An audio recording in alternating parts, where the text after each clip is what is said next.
Chapter 127. Path of Returning Primordial Spirit. Completely becoming a dragon, Guan was merely puzzled, and had no intention of investigating LV Batian or LV Xian. No matter what these people's identities were, or what conspiracy they might have, as long as it didn't affect him, he couldn't be bothered to care. The hearts of the people in this world were unpredictable. To investigate each one would be exhausting. Guan and LV Xian started to chat idly. Now, LV Xian was very respectful towards him, and didn't dare to be even a little frivolous. They chatted for quite a while before Guan finally left. Everyone in the valley was already used to him not spending the night in Tianya Valley. After Guan left, LV Xian found Yi Luyan and began to spar in combat, preparing for the Golden Ranking Tournament. There were only 2 years left until the Golden Ranking Tournament. Years passed by, and the 9 Dynasties lands welcomed peace, while the Supreme Sect's Golden Ranking Tournament drew the attention of people from all over the world, becoming a once-in-century grand event. 2 years later, as the Golden Ranking Tournament approached, cultivators could be seen soaring across the sky over Mystic Valley every day. Unlike before, the Supreme Sect dispatched many disciples to patrol and protect all Outer Sect servant disciples, maintaining their image as the true orthodox sect of the world. 72-year-old Guan was in the loft, receiving Yi Lan. The first batch of disciples who went to train on the 9 Nether Road had all returned, and were all preparing to participate in the Golden Ranking Tournament to bring glory to the Supreme Sect. Having not seen each other for many years, Yi Lan's temperament had become even more outstanding, showing the demeanor of a genius female cultivator. She remembered Gu An's words and had been continually cultivating Taoist expansion skill, so her cultivation level hadn't increased. The two sat and chatted, with Yi Lan recounting the wonders of the 9 Nether Road, and Guan listened with keen interest. The 9 Nether Road, which was said to be a road, was actually more like a secret realm, with demons and ghosts running rampant, having its own unique ecosystem and producing many special heavenly materials and earthly treasures. Yi Lan said that she also encountered cultivators and members of the demon clan, not from the 9 Dynasties lands within the 9 Nether Road. From her descriptions, Guan envisioned many scenes in his mind and found them very interesting. After chatting for a full hour, Guan finally asked, "Will you be participating in the Golden Ranking Tournament?" Yi Lan nodded and said, "Yes, the elders gave me a post. All the 100 disciples from the 9 Nether Road must participate. The first Golden Ranking Tournament must be grand and cannot bring shame to the Supreme Sect." Guan blinked, feeling a bit helpless. Couldn't he send out the post he had in his hand? Shenzhen, Guyu, and Zuolin all had posts, and the disciples in the valley had mediocre aptitudes. Participating would be futile and only lead to suffering. "Senior brother, why don't you participate too?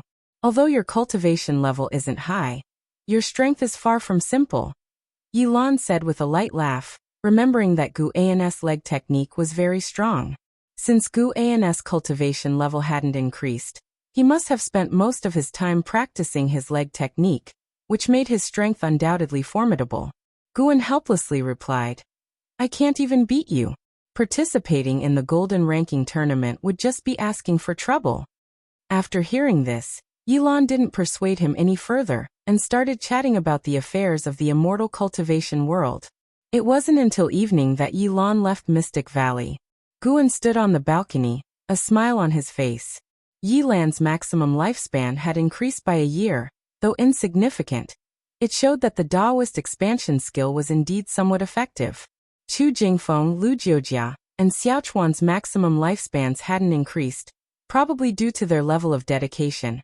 And the spiritual energy of the 9 Nether Road was far richer than that of Medicine Valley. Guan turned around and went back indoors to continue his study of the Ziwei Array Chronicles.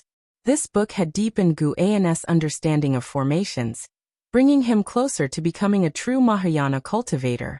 Mahayana cultivators were not only accomplished in their cultivation, but also had rich life experiences and knowledge in various supplementary paths. Guan didn't need to cultivate, so he could spend his time accumulating knowledge in other areas. That night, Guan sneaked to North Sea Mountain, hid under a tree, and opened the lifespan barrier, then invested 5,000 years of lifespan into the Taoist expansion skill. Since the Taoist expansion skill was useful, he thought he would enhance it and see what happened.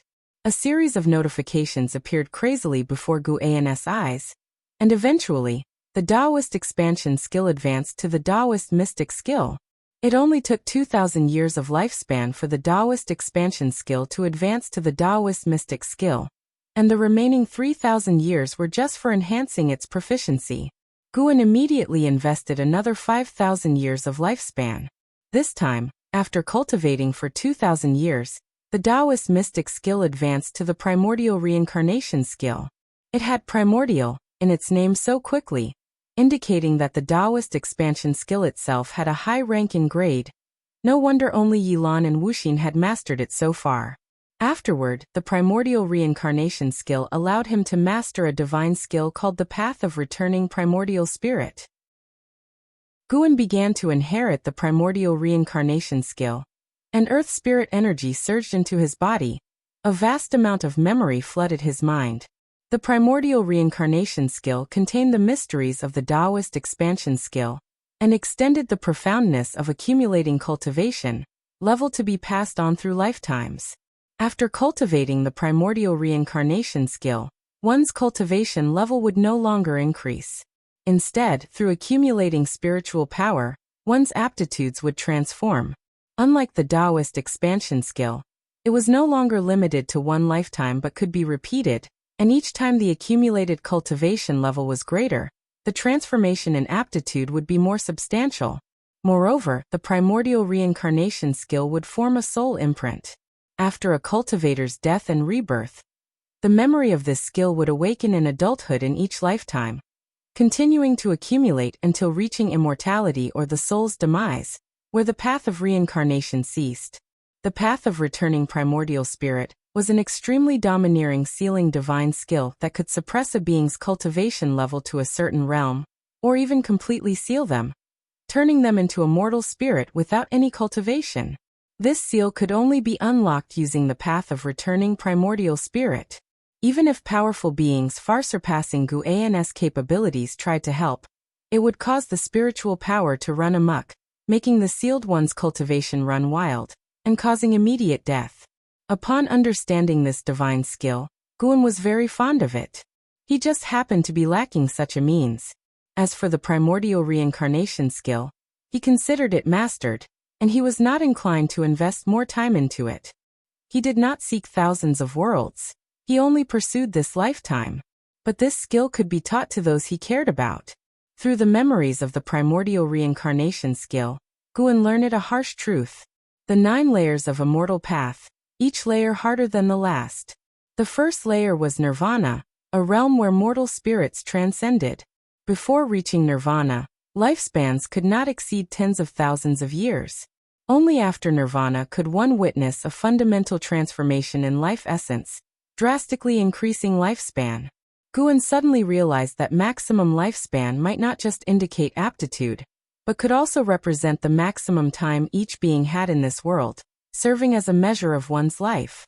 For example, Anhao had nearly 10,000 years to pursue the nirvana realm, while Yilan had less than 200 years. The latter, even with multiple opportunities, would be in vain. The Taoist expansion skill could help Yilan extend her time in the world, but its effect was limited. Even if Yilan mastered the primordial reincarnation skill, her maximum lifespan would only increase several times at most. Guan slowly opened his eyes, his gaze deep. Heavenly Destiny. Summer arrived, and the Supreme Sect's Golden Ranking Tournament commenced as scheduled.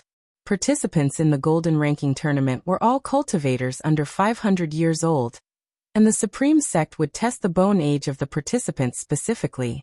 The post Leia had given to Guan for the Golden Ranking Tournament. He wasn't sure who to give it to, and didn't want to waste it, so he chose to register himself. At 72 years of age, he successfully registered with the eligibility of youth. The Golden Ranking Tournament was conducted in a one-on-one format, with no fixed duration, continuing until completion. The Supreme Sect would heal the injured participants to keep them in optimal condition. Special formations would be set up by the Supreme Sect to suppress the higher cultivations to the level of their opponents, ensuring fairness in terms of realm. When the golden ranking tournament began, Guan was watching from the eaves of the outer sect, sitting with Yilan. Between them was a small table, accompanied by spirit melons, spirit fruits, and fine wine. From their perspective, a gigantic light screen was suspended in the air above the outer sect, reflecting the scenes of the combats within. Guan didn't recognize the two cultivators fighting, but enjoyed the spectacle nonetheless. As Yilan peeled some fruit for Guan, she said, "Senior brother, the cultivation technique you passed to me is very difficult, much harder than the previous one. I wonder when I'll be able to master it." Guan replied, "Cultivating is never easy. The Taoist expansion skill could at most double one's maximum lifespan, while the primordial reincarnation skill could increase it several times. If Yilan could master it, living to 800 years this lifetime wouldn't be impossible. For someone with Yilan's aptitude, this was already a great blessing." Yilan smiled and said, "I will definitely master it, don't worry." At this moment, a thunderous uproar rose in the city. It turned out that the first combat had already concluded. The victor is Duan Su from the Flame sect of the Great Zhao dynasty. Gu Zong's voice resounded from the giant light screen, causing the whole city to buzz with discussion. Yilan looked at the screen and smiled. "Impressive." Guan nodded and then picked up his cup to drink. "Brother Gu." A voice came from the side. Guan and Yilan turned to see Wu Ju standing on a distant rooftop, looking at them with a very unpleasant expression. 5 years had passed, and Wu Ju was still at the 9th layer of the Foundation Establishment realm. But his chi blood was vastly different from before. Ignoring him for 5 years, his maximum lifespan must have skyrocketed, right? Guan felt like he was about to open a mystery box. He cautiously used lifespan detection on him. Wu Ju, Foundation Establishment Realm, 9th layer. 74/350/7600 7,600 years. Good grief. Now he had truly become a dragon. Wu Ju suddenly appeared on the rooftop where Guan and Yilan were, 7 steps away. He frowned and asked, "Who is this woman? Are you not being faithful to Miss Shen?" Upon hearing this, Yilan squinted her eyes at Guan and asked, "Who is Miss Shen?" Guan felt a headache coming on and immediately said, "This is my junior sister, Yilan. Miss Shen is nothing, how can she compare? I just have some dealings with Miss Shen, nothing more." Yilan's expression softened upon hearing this. Wu Ju angrily said, "Forget about Miss Shen, why didn't you come to see me after you were done?" Yilan was taken aback. She thought Wu Ju had something to do with Miss Shen and had come to stand up for her, but why did his tone suddenly change? Guan shook his head and said, "Why are you shouting so loud? I didn't want to disturb your cultivation. What, do you want to hit me?" Wu Ju's face turned red with anger and he muttered, "How could I hit you?" Yilan sensed that Wu Ju was not simple, and looking at his embarrassed demeanor, she became more curious about his relationship with Guan. Subsequently, Guan invited Wu Ju to sit down. Although reluctant, Wu Ju sat on the other side of Guan's junior sister. "This is my brother, named Wu Ju, who is also participating in the Golden Ranking Tournament," Guan introduced. Yilan nodded towards Wu Ju. Wu Ju scratched his head and said, "I can participate in the Golden Ranking Tournament thanks to Brother Gus' post." Yilan couldn't help but look at Guan, her eyes filled with suspicion. Senior brother's methods were quite impressive. He registered himself, but he could also get a post for someone else. Chapter 128. 3 Pure Ones Mountain Divine Skills, so-called Fairness. Guan, Yilan, and Wu Ju drank wine and ate fruit while enjoying the battles of the Golden List Tournament. In the previous days, they didn't have any matches, so they watched the excitement. Yilan and Wu Ju became familiar with each other, and Wu Ju was no longer so awkward. It wasn't until the 5th day that it was Wu Ju's turn to participate in a match. As he left, Yilan asked curiously, "Senior brother, whose disciple is he? He seems quite extraordinary." She was well-traveled and knowledgeable enough to recognize Wu Ju's remarkable nature. After multiple bouts of path enlightenment, Wu Ju's temperament had already transformed. Even with ordinary looks and attire, he exuded an unforgettable aura. His master died, and he has been an orphan since childhood. I befriended him immediately, and am his only friend. I didn't visit him for 5 years on purpose, which is why he's so angry. Guan replied. After hearing this, Yilan felt a mix of pity and amusement for Wu Ju. She sighed. Senior brother, you really are. What? Nothing. Yilan's gaze turned to the huge light screen in the sky, and Guan followed her gaze. The two people fighting in the light screen were no ordinary individuals. One was a young Taoist in a green robe, and the other a man in battle armor wielding a long weapon. With one glance, Guan could tell that both fighters' realms were higher than those before. The Taoist in green robes must be at the Divinity Transformation realm, while the man in battle armor was at the Void Crossing realm. Both were under 500 years old, making them top-notch talents. Surpassing the core formation realm couldn't be achieved by merely throwing resources at it. What was expected to be an exceptional battle ended abruptly when the green-robed Taoist raised a hand, formed a seal, and released a character radiating green light. It was a Dao character, 100 feet in both length and width, resembling a mountain, crashing into the armored man with incredible speed, causing him to cough blood and fly out, losing his combat ability directly. Even though the armored man was suppressed to the Divinity Transformation realm, losing so quickly still surprised Guan. From his perspective, the green-robed Taoist seal already had the essence of divine skills. Defeating his opponent in one move drew raucous reactions from the entire city. The winner is Sage Xianmiao from Taicang Dynasty's Three Pure Ones Mountain. An elder's voice echoed from the light screen, ensuring everyone remembered the green-robed Taoist's name. Yilan sighed. Three Pure Ones Mountain is truly formidable. I've witnessed it before on the Nine Nether Road. It's Taicang Dynasty's primary sect, with few disciples but each is powerful. It's said they once produced an immortal, though the truth is unknown. Guan silently noted the sect's name. Sage Xianmiao's Taoist seal was indeed powerful, enough to showcase the deep-rooted foundation of Three Pure Ones Mountain's Taoist tradition. An hour later, finally, it was Wu Ju's turn to make a move. The battles at the Foundation Establishment realm were not as exaggerated as those of Sage Xianmiao. So many were not very expectant. However, once Wu Ju threw a punch, the earth-shattering momentum immediately captured everyone's attention in the city. With each punch, it was like the sun bursting forth, the scorching fist wind making it hard for his opponent to counter. Each of Wu Ju's punches was full of power, extremely domineering. After 8 punches, his opponent was beaten to their knees, continuously coughing blood.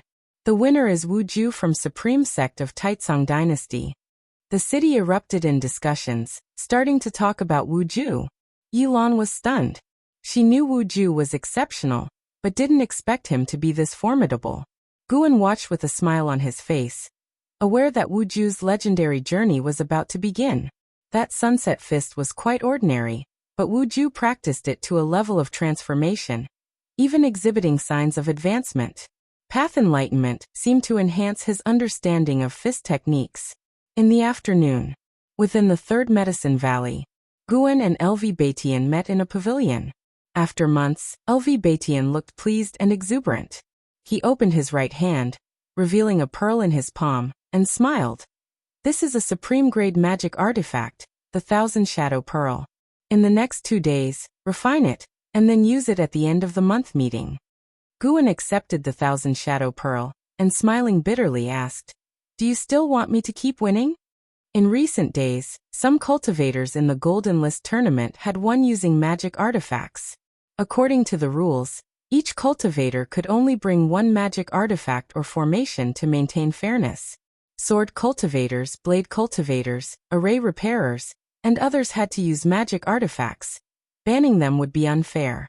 Even with only one magic artifact allowed, instances of cultivators winning using magic artifacts had already led to criticism in various cities. LV Batian laughed.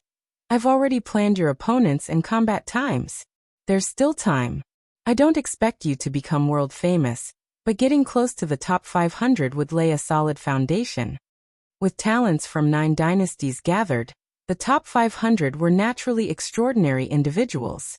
Guan had intended to just have fun, but he didn't expect LV Batian to play it this way. Sect leader, fairness, don't forget these 2 words. Guan reminded helplessly. Elevatian's methods were never righteous. But then he thought again, Elevatian had always been this way. Even his cultivation techniques were somewhat unorthodox. Elevatian nonchalantly said, "How is it unfair? Those descendants of noble families, which of them doesn't rely on their family resources? I'm giving you a magic artifact, and they have their elders' support. Arranging your opponents is just to give you better luck, without harming the opponents. The final outcome still depends on strength." Guan fiddled with the 1,000 Shadow Pearl, feeling a bit hesitant. "As long as you enter the top 500, I'll reward you with a 6th-order spirit tree," Elevatian said sternly. Hearing this, Guan immediately gripped the 1,000 Shadow Pearl and said, "Well, since that's the case, I can only do my best." Elevatian stood up smiling. "All right, refine the restrictions soon.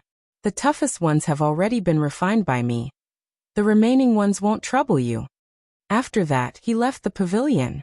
Guan didn't see him off but instead stared at the 1,000 Shadow Pearl in his hand, deep in thought. The Golden List tournament continued for several months, and Guan had to take care of Medicine Valley, so he didn't go to watch every day. Yi Lan and Wu Ju also needed to prepare for battles. Until the end of the month, Guan finally faced his opponent. The token exchange for the Golden List token was a magic artifact used specifically to convey messages. That morning, the Golden List token emitted a sound, instructing him to wait nearby. Each outer gate city had the transmission array for the Golden List tournament, making it easy to find. After teleporting to the venue, Guan patiently waited. This was a vast valley, divided into 2 halves. One for the waiting area and the other for the combat area. The combat area spanned several miles, surrounded by formations, isolated from the outside world. "Guan, you're participating too? Aren't you afraid of getting beaten up?" A light-hearted voice sounded. Guan didn't need to turn around to know that Shenzhen was walking toward him. Just trying," Guan said calmly. Recently, the storyline of Supreme Secret Records had annoyed him. The Guan in the book bullied weak girls. Although it was a misunderstanding, his actions were a bit domineering, which made him less fond of Shenzhen. Shenzhen seemed to understand this and didn't mind his attitude, instead laughing. "If you encounter me, I won't hold back. But if you speak nicely to me, I might just let you win. A man of integrity, how can I allow you to insult me?" Guan glanced at her, sneering. Shenzhen chuckled, laughing out loud. She bumped Guan with her shoulder and said, "Don't be mad, the book will end soon. I'm getting tired of it. After the Golden List tournament, I'm going into seclusion for cultivation. You might not see me for decades." Hearing this, Guan's expression softened and he asked, "Did you gain some insight from the painting?" "Yes, I might attain enlightenment," Shenzhen said proudly, smiling. Such bragging. Guan started chatting with Shenzhen as they waited for his match. Suddenly, a woman teleported in, her aura catching Guan's attention. Ghost Mother of Ephemera. Why was she here again? Does she think there are no people in Supreme Sect? Coming and leaving as she pleases? Guan thought to himself, though he didn't look at the Ghost Mother of Ephemera. Although the Ghost Mother wanted to make him the sect hierarch, he still felt strongly against her. There was no helping it. She had even brought a void-crossing realm 5th layer evil creature before him. If he hadn't had lifespan detection, he wouldn't have noticed the evil emperor was not dead. Too dangerous. The Ghost Mother had transformed into another woman, seemingly using possession techniques. She also didn't pay attention to Guan, possibly not even remembering him. Half an hour later, Shenzhen won her match and was teleported out of the valley. Guan waited another hour for his turn. His opponent was weak, merely a core formation realm cultivator. Suppressed to the foundation establishment realm, Guan acted through several moves before using the 1,000 Shadow Pearl to defeat him. To the spectators, the fight was quite dull, with only a few remembering Guan. Just like that, summer passed and autumn arrived. Guan had 3 combat matches, winning narrowly each time. By now, there were still 1,000 participants remaining. Supreme Sect didn't mind the time at all. During this period, Spirit Stone profits in each city doubled, making a massive profit. After 3 months of combat, a batch of geniuses had already emerged. the most illustrious being in Hao, unparalleled. He hadn't even used the Taicang Divine Shocking Sword, but used spells learned from Supreme Sect to overpower all opponents. Following were LV Xian, Sage Xian Miao, and other talents from various dynasties. Every dynasty among the 9 had someone renowned in the Golden List tournament. Ji Xiaoyu hadn't participated, but other Ji family disciples performed strongly. The Golden List tournament had spread across the 9 dynasties, capturing the attention of cultivators worldwide, significantly boosting Supreme Sect's reputation among the other 8 dynasties. Within the Taicang dynasty, the sects from other 8 dynasties also became famous, probably one of the reasons for their response. For Guan, the Golden List tournament was just a diversion, not caring much about the outcome. Initially finding it entertaining, his interest waned over time, leading him to focus on cultivation. On this day, a rumor spread before the Golden List tournament. And Hao versus Liya.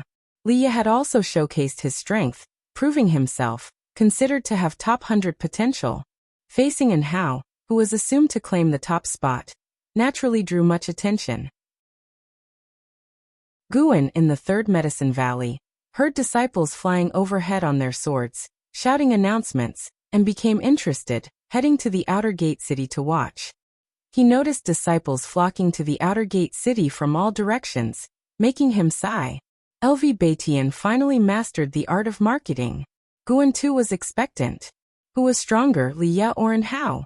Both seemed to have lives like heavenly destiny protagonists, though with different trajectories. Chapter 129.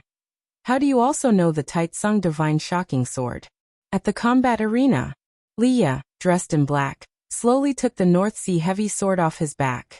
His expression was stern, his gaze fixated on the figure 100 feet away, eyes full of battle intent. His opponent was none other than Hao. Hao stood tall, dressed in splendid blue robes, a gold thread purple belt. His long hair coiled beneath a silver crown inlaid with a golden phoenix. He was adjusting his wrist guard, which was crafted finely. A breeze stirred the black locks at the sides of his cheeks. His smile was radiant. He raised his chin slightly, looked down on Liya, and said with a chuckle, "Previously, you relied on the weight of that sword to defeat your enemies. This time your opponent is me, so don't think you can hide your strength." Liya asked, "And how old are you this year?" And Hao answered, 40 why? 40 years old, at the 9th layer of core formation. Liya fell silent, just hearing that invoked jealousy. He took a deep breath, raised the North Sea heavy sword, and said, "Then let me see the prowess of the Supreme Sect's #1 genius." As his words fell, he stepped forward, and in 3 steps he was slashing at Hao, the heavy North Sea heavy sword raising a gust of wind. Hao used his right hand, 2 fingers forming a sword chi emanating from his fingertips, countering Liya's sword moves. Sword lights flickered, sword chi sword, their figures intertwined, engaging in a fierce and swift battle, drawing waves of cheers from the outer gate city. Guan stood on the eaves, looking up at the fight. Wu Ju suddenly appeared beside him, also gazing up at the light screen. He marveled. These two are incredible. Of course, they are the renowned geniuses of the Supreme Sect. Guan replied. Both Hao and Liya were in the core formation realm. But the battle they demonstrated was far more exciting than other core formation geniuses' battles. Liya's force was huge and powerful, like he could split mountains and rivers. Hao was light and graceful, facing Liya's sword moves with great ease. Their movements were extremely fast. Most of the disciples in the outer gate city couldn't keep up. They kept maneuvering. Only the sword light could mark their positions. Clang. Hao flipped and swung his arm. The sword chi on his fingers pressing down on Liya's legs. The North Sea heavy sword shaking above his head, showing Hao's immense chi. Liya didn't expect Hao to match his strength. Even though he had consumed the dragon image divine primordial, increasing his pressure. Boom. A terrifying sword intent burst out, sending Hao flying. He flipped in the air and landed steadily 100 feet away.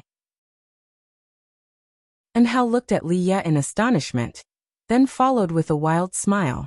The battle light screen transmitted part of the battle pressure, allowing the spectators to know the fight was real. Once Liya's sword intent was released, the entire Supreme Sect was thrilled. This is the sword intent of Sword Venerable Fu Dao. Leah has received the inheritance of Sword Venerable Fu Dao? I've stayed at the Heavenly Repair platform for days. This is definitely the sword intent of Sword Venerable Fu Dao. Leah is so powerful. I didn't expect the strongest among the royal disciples to be him.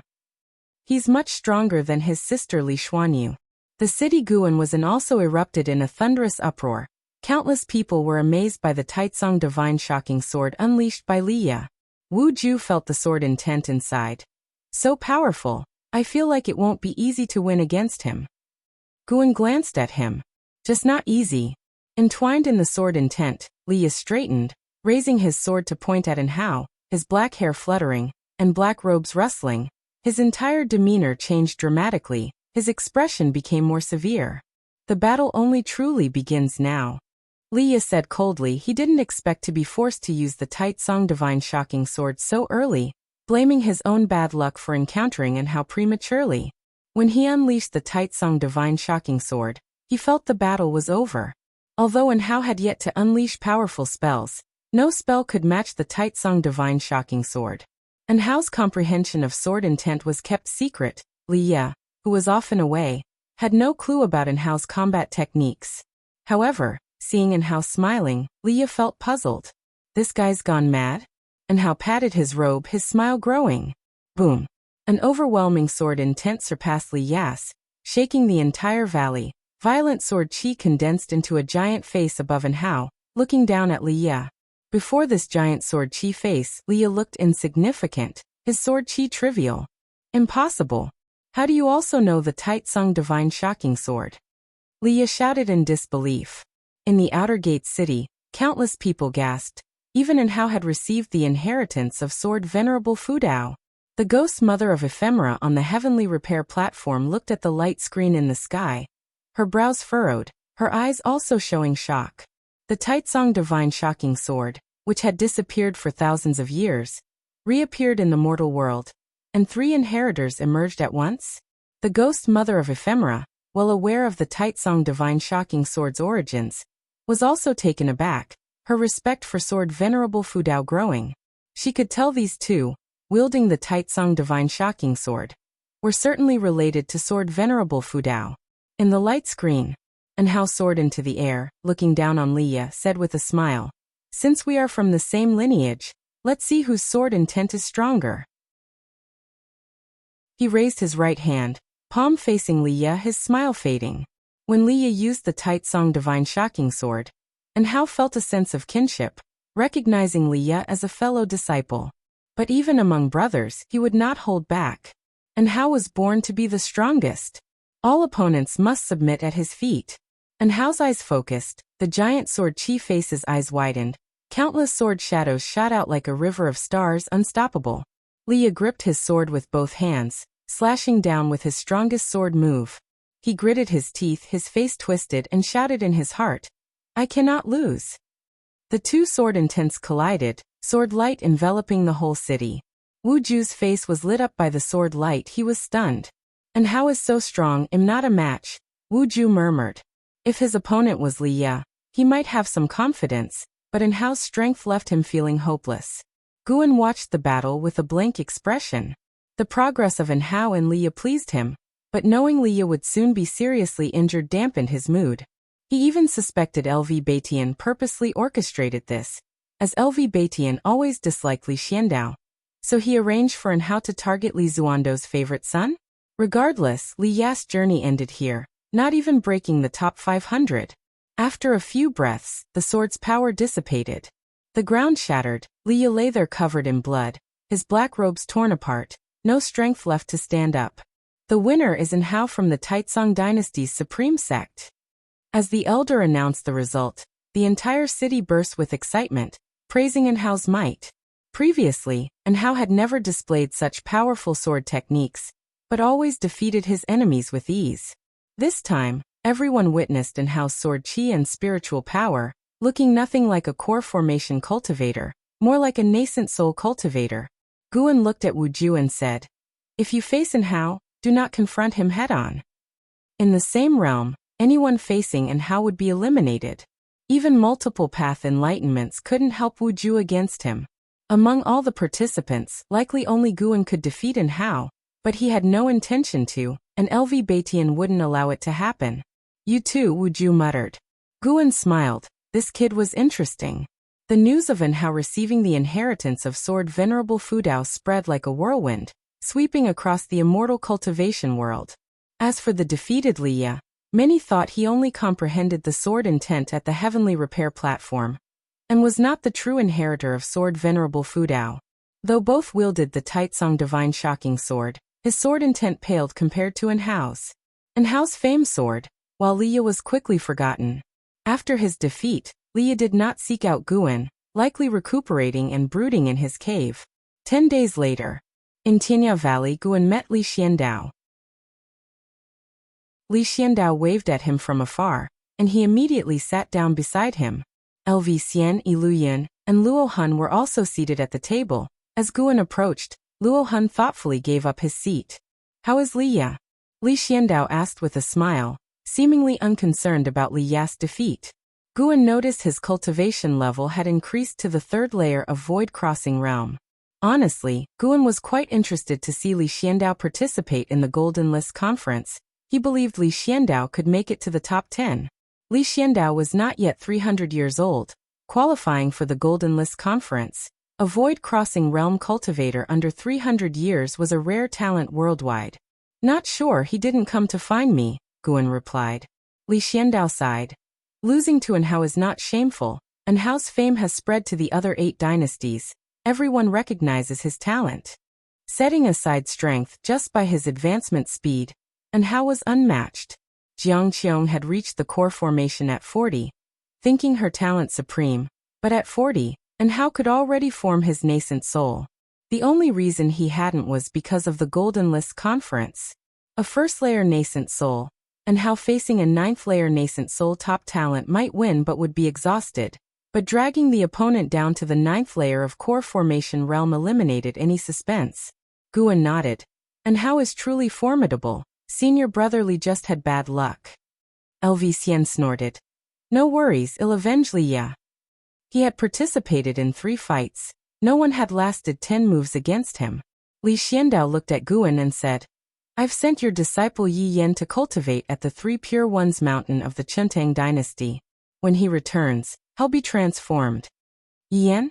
Guan thought of the disciple who held a spear all day, not expecting such an opportunity for him. Of course, he understood Li Xiandao was giving him a hint. Without his arrangement, Yi Yan would never have such a chance. Thank you, uncle, Guan said immediately. Li Xiandao then said, Do you think if I could enlist Sword Venerable Fudao, I could secure the throne? Guan replied, Without him you can also secure it. Li Xiandao laughed. Iluyan and LV Xian didn't laugh, they agreed.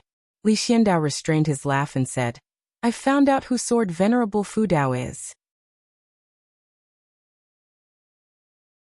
Chapter 130 Breakthrough Midnight Battle. Who is it? It was not Guan who asked, but LV Xian. Iluyan also looked at Li Xiandao with curiosity.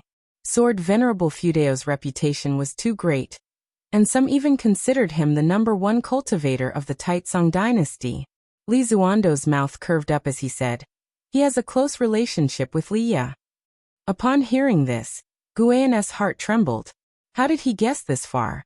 LV Xian frowned tightly and asked, Liya? What kind of relationship? Li Xiandao shook his head and said, I cannot divulge the specifics, lest we offend the elder. Elder? Guan let out a sigh of relief. Then Li Xiandao began to discuss other talents who gained fame at the Golden List Grand Assembly.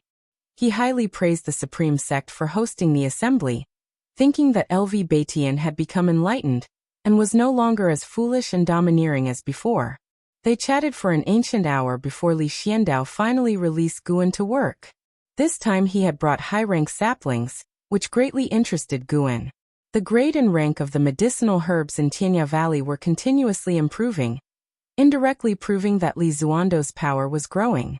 Though the herbs in Tianya Valley belonged to Li Xiandao, Guan could harvest an endless stream of lifespan from them, so he hoped for Li Zuando's continual success. Yes, and also wished LV Batian well so everyone could get along harmoniously. In immortal cultivation, temporary victories and defeats did not matter. The real winner was the one who lived the longest. In late autumn, Guan narrowly made it into the top 500 of the Golden List Grand Assembly with the help of the Thousand Shadow Pearl. For the upcoming matches he was prepared to lose. Although he repeatedly achieved victories, Guan did not build a reputation due to the difficulty of his wins, the unattractiveness of the battles, and the anonymity of his opponents. At noon in Mystic Valley, Guan was instructing Yilan in the primordial reincarnation skill. Yilan had already been eliminated, but was not disheartened, and was instead more determined. The two of them conversed for several ancient hours, during which Yilan's many questions about the primordial reincarnation skill were resolved. Senior brother, your achievement in this skill is really high. It seems you have been secretly practicing it diligently. No wonder your cultivation level hasn't increased, Yilan remarked with admiration. In her heart, she grew even more respectful of Sword Venerable Fu Dao, who was not only formidable in Sword Dao, but also mastered such a miraculous skill. She now believed for sure that Sword Venerable Fu Dao was Guan's mentor, as Guan had taken the Qinghong sword to find Sword Venerable Fu Dao to save her. She had once suspected that Guan himself was Sword Venerable Fu Dao, but the cultivation realm displayed by Sword Venerable Fu Dao was too high, and Guan's age did not match. Guan did not refute, as this explanation was perfect. He raised his right hand and conjured over a storage bag, handing it to Yilan. Take this back and train well. Yilan did not check the contents and instead fastened the storage bag to her belt, then stood up. By the way, senior brother, keep your distance from senior brother Liya for a while. The upper echelon is currently investigating all disciples of the Li family within the sect, with unclear intentions but undoubtedly no good purpose. Guan looked puzzled but nodded as he rose to see his junior sister off. The investigation of the Li family disciples within the Supreme Sect did not concern Guan much, as this was not the first time such a thing had happened. Though the Supreme Sect was the leading righteous sect of the Taicang Dynasty, internal strife was never-ending. As for whether it would harm Liya, Guan had no means to worry over that. He couldn't possibly keep an eye on Liya at all times. Everyone has their own life, and no matter how good or bad, as long as they get through it, it belongs to their own experiences. A few days later, Guan went to participate in the Golden List Grand Assembly. Against his opponent he directly conceded, stunning his opponent. A month later, the top 100 emerged.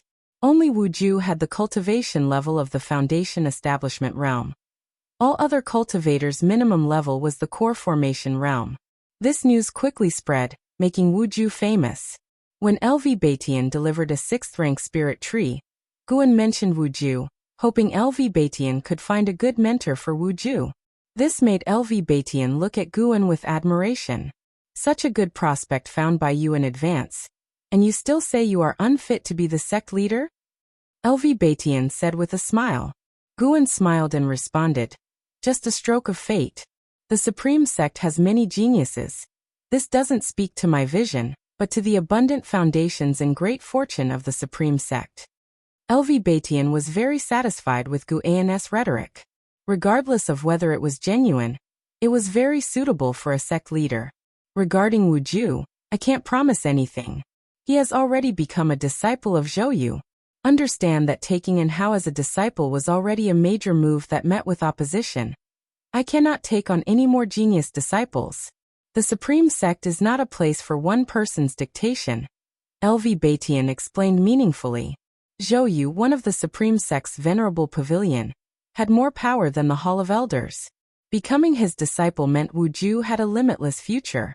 Guan then thought of that true inheritor disciple, who was not in a mentor-disciple relationship with LV Batian, effectively counterbalancing him. It seemed that in the Supreme Sect, even accepting disciples involved a consideration of interests. Of course, the main reason was that LV Batian was not strong enough, at least not to the extent where he could suppress the 3 great families single-handedly. I plan to take action against the Li family, but rest assured, I won't harm Liya, LV Batian continued. Hearing this, Guan immediately raised his hand to salute him. LV Batian waved his hand. After the Golden List Grand Assembly, the Supreme Sect will soar. However, potential crises remain, not to mention the Ephemera Sect main lineage on the other end of the Nine Nether Road. There are also those within the Nine Dynasties looking to scheme against the Supreme Sect. To avoid unnecessary trouble, I will visit your Medicine Valley less often. Do not indulge any further. Practice diligently, understand? He felt somewhat helpless as he spoke these last words. He had already passed on the Defying Fate Divine skill to Guan, but saw no significant results.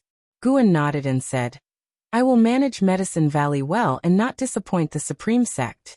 Hearing this, LV Batian gave him a final glare before rising to leave. Guan hurried to see him off. Heavy snow had already blanketed the third Medicine Valley, and the flying snow threatened to engulf everything. LV Batian's figure soon vanished into the vast snow. Time flew by. Another Chinese New Year arrived, and the Golden List Grand Assembly concluded the day before Chinese New Year. In the evening, Guan went to Mystic Valley to spend the festival with the disciples. Zhen Qin had just returned from the outer sect, and was discussing the Golden List Grand Assembly rankings with the disciples. After the assembly, the Supreme Sect would publish a book recording the life stories of the top 100, symbolizing authority in a way. Winning first place was in Hao without any suspense. The second place was not LV Xian but Sage Xian Miao from Three Pure Ones Mountain.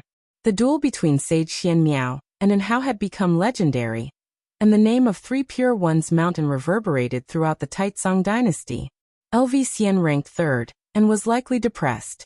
The rest were mostly aristocratic geniuses, with the Zhou, Gu, and Ji families occupying 30% of the top 100. The dominance of the three great families was evident. Wu Ju, with his foundation establishment realm, made it into the top 20 but was severely defeated by In Hao when they met, although he had proven himself and became a bona fide genius. Sitting down, Guan listened to the disciples excitedly discuss the Golden List Grand Assembly, showing an interested look. The disciples also flattered him, feeling honored that he made it into the top 500. Master, I have to go out on a mission tomorrow. It might take 2 or 3 years before I return. Zhen Qin, sitting beside Guan, spoke while Guan's thoughts drifted away. The high-rank medicinal herbs in the Mystic Heaven Cave Mansion should be ripening. 7 days after the Chinese New Year, Guan went to the Mystic Heaven Cave Mansion that night. After harvesting the ripened medicinal herbs and gaining nearly 20,000 years of lifespan, he began sowing seeds again. After years of management, the Mystic Heaven Cave Mansion was filled with medicinal herbs, all of at least 4th rank. They were now continuously providing him with lifespan. With the current medicine valleys alone, Guan saw the gate to a lifespan of millions of years approaching. He had already started pondering about breakthroughs. Reaching the Mahayana realm almost drained the spiritual energy of the North Sea Mountain. So the next breakthrough must be in a place with more spiritual energy. For the next breakthrough, Guan needed at least 5 million years worth of lifespan. He was eager to see what realm he could reach. After sowing, Guan sat at the stone table, poured himself some tea, and enjoyed his leisure time while spreading his divine sense to observe the North Sea Mountain's activities. The North Sea Mountain was an excellent training ground for cultivators. With the initiation of the Golden List Grand Assembly, the passage of various sex cultivators through the area had intensified the conflicts there. Guan suddenly noticed a battle, with one participant catching his attention. Sage Xian Miao from Three Pure Ones Mountain. This genius who outperformed LV Xian left a deep impression on Guan. At this moment, several dozen cultivators were besieging Sage Xian Miao. Under the night sky, the wind raged, and various spells fell endlessly, ravaging the land and forests. Sage Xian Miao held a sword in his right hand and a horsetail whisk in his left. Behind him, a Dharma aspect with 3 heads and 6 arms materialized. Despite being surrounded by several divinity transformation realm cultivators, he remained unfazed. This 3-headed, 6-armed Dharma aspect contained spiritual power, far exceeding that of Sage Xian Miao, and its 6 arms could cast different spells. An impressive divine skill. Guan sipped his tea while appreciating the battle. Those dozens of cultivators were no match for Sage Xian Miao. But a void-crossing realm great cultivator was lurking in the shadows, making Sage Xianmiao's situation dire. Guan had no intention of intervening, as he had no interest in others' grudges and feuds. Even if Sage Xianmiao died there, it would only show that his chi fortune was insufficient. Guan saved only those connected to him. 30 minutes later, the hidden void-crossing realm great cultivator made a move, launching a sneak attack that shattered Sage Xianmiao's Dharma aspect, causing him to vomit blood and be flung into the forest. Seeing this, the injured divinity transformation realm cultivators heaved sighs of relief, and then praised the void-crossing realm great cultivator. Just as Guan thought Sage Xianmiao was doomed, he sensed something and raised an eyebrow. In the forest where Sage Xianmiao had fallen, a strong wind arose, uprooting trees and sending them into the night sky. Sage Xianmiao sat in the ruins, surrounded by azure runes. These runes emitted beams of azure light, which gathered above him to form a grand door. The door slowly opened, releasing a desolate aura that caused the void-crossing realm great cultivator's face to change drastically as he turned to flee. "Where are you running?" An ancient voice echoed across the heavens and earth. Chapter 131. Can Sword Venerable Fudao withstand Mahayana power? Along with the mysterious voice echoing between heaven and earth, the azure door boomed open, and a giant hand stretched out, grabbing the escaping great cultivator of the void-crossing realm from a distance. The great cultivator of the void-crossing realm was almost scared to death. He struggled desperately but could not break free. He even tried to let his primordial spirit emerge from his body, but found in despair that his primordial spirit couldn't leave. "You, who are you?"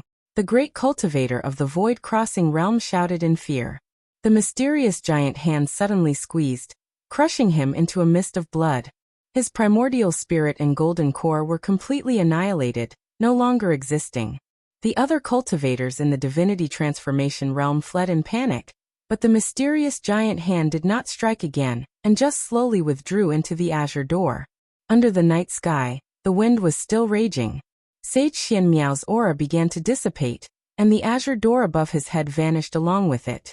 Puffed! Sage Xianmiao spat out a mouthful of reverse blood, and his entire state rapidly became lethargic. He continued to cultivate energy to regulate his breath.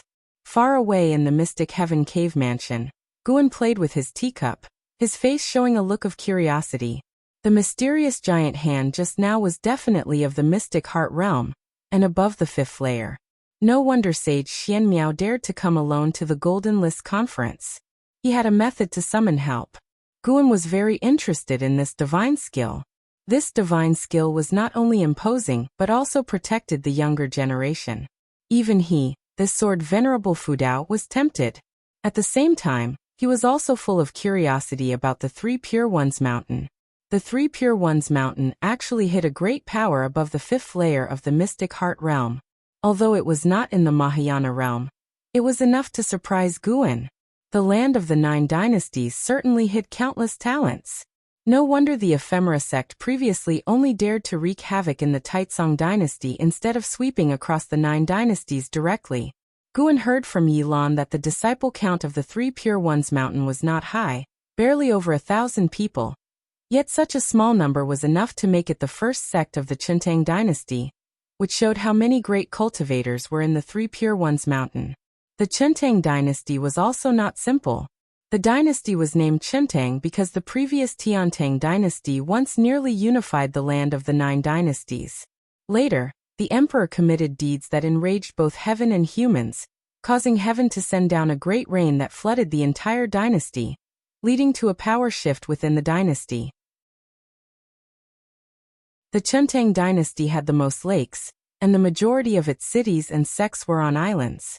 Although the great rain drowned an entire dynasty, it also caused the spiritual energy of the Chentang dynasty to surge, being shrouded in spirit mist all year round.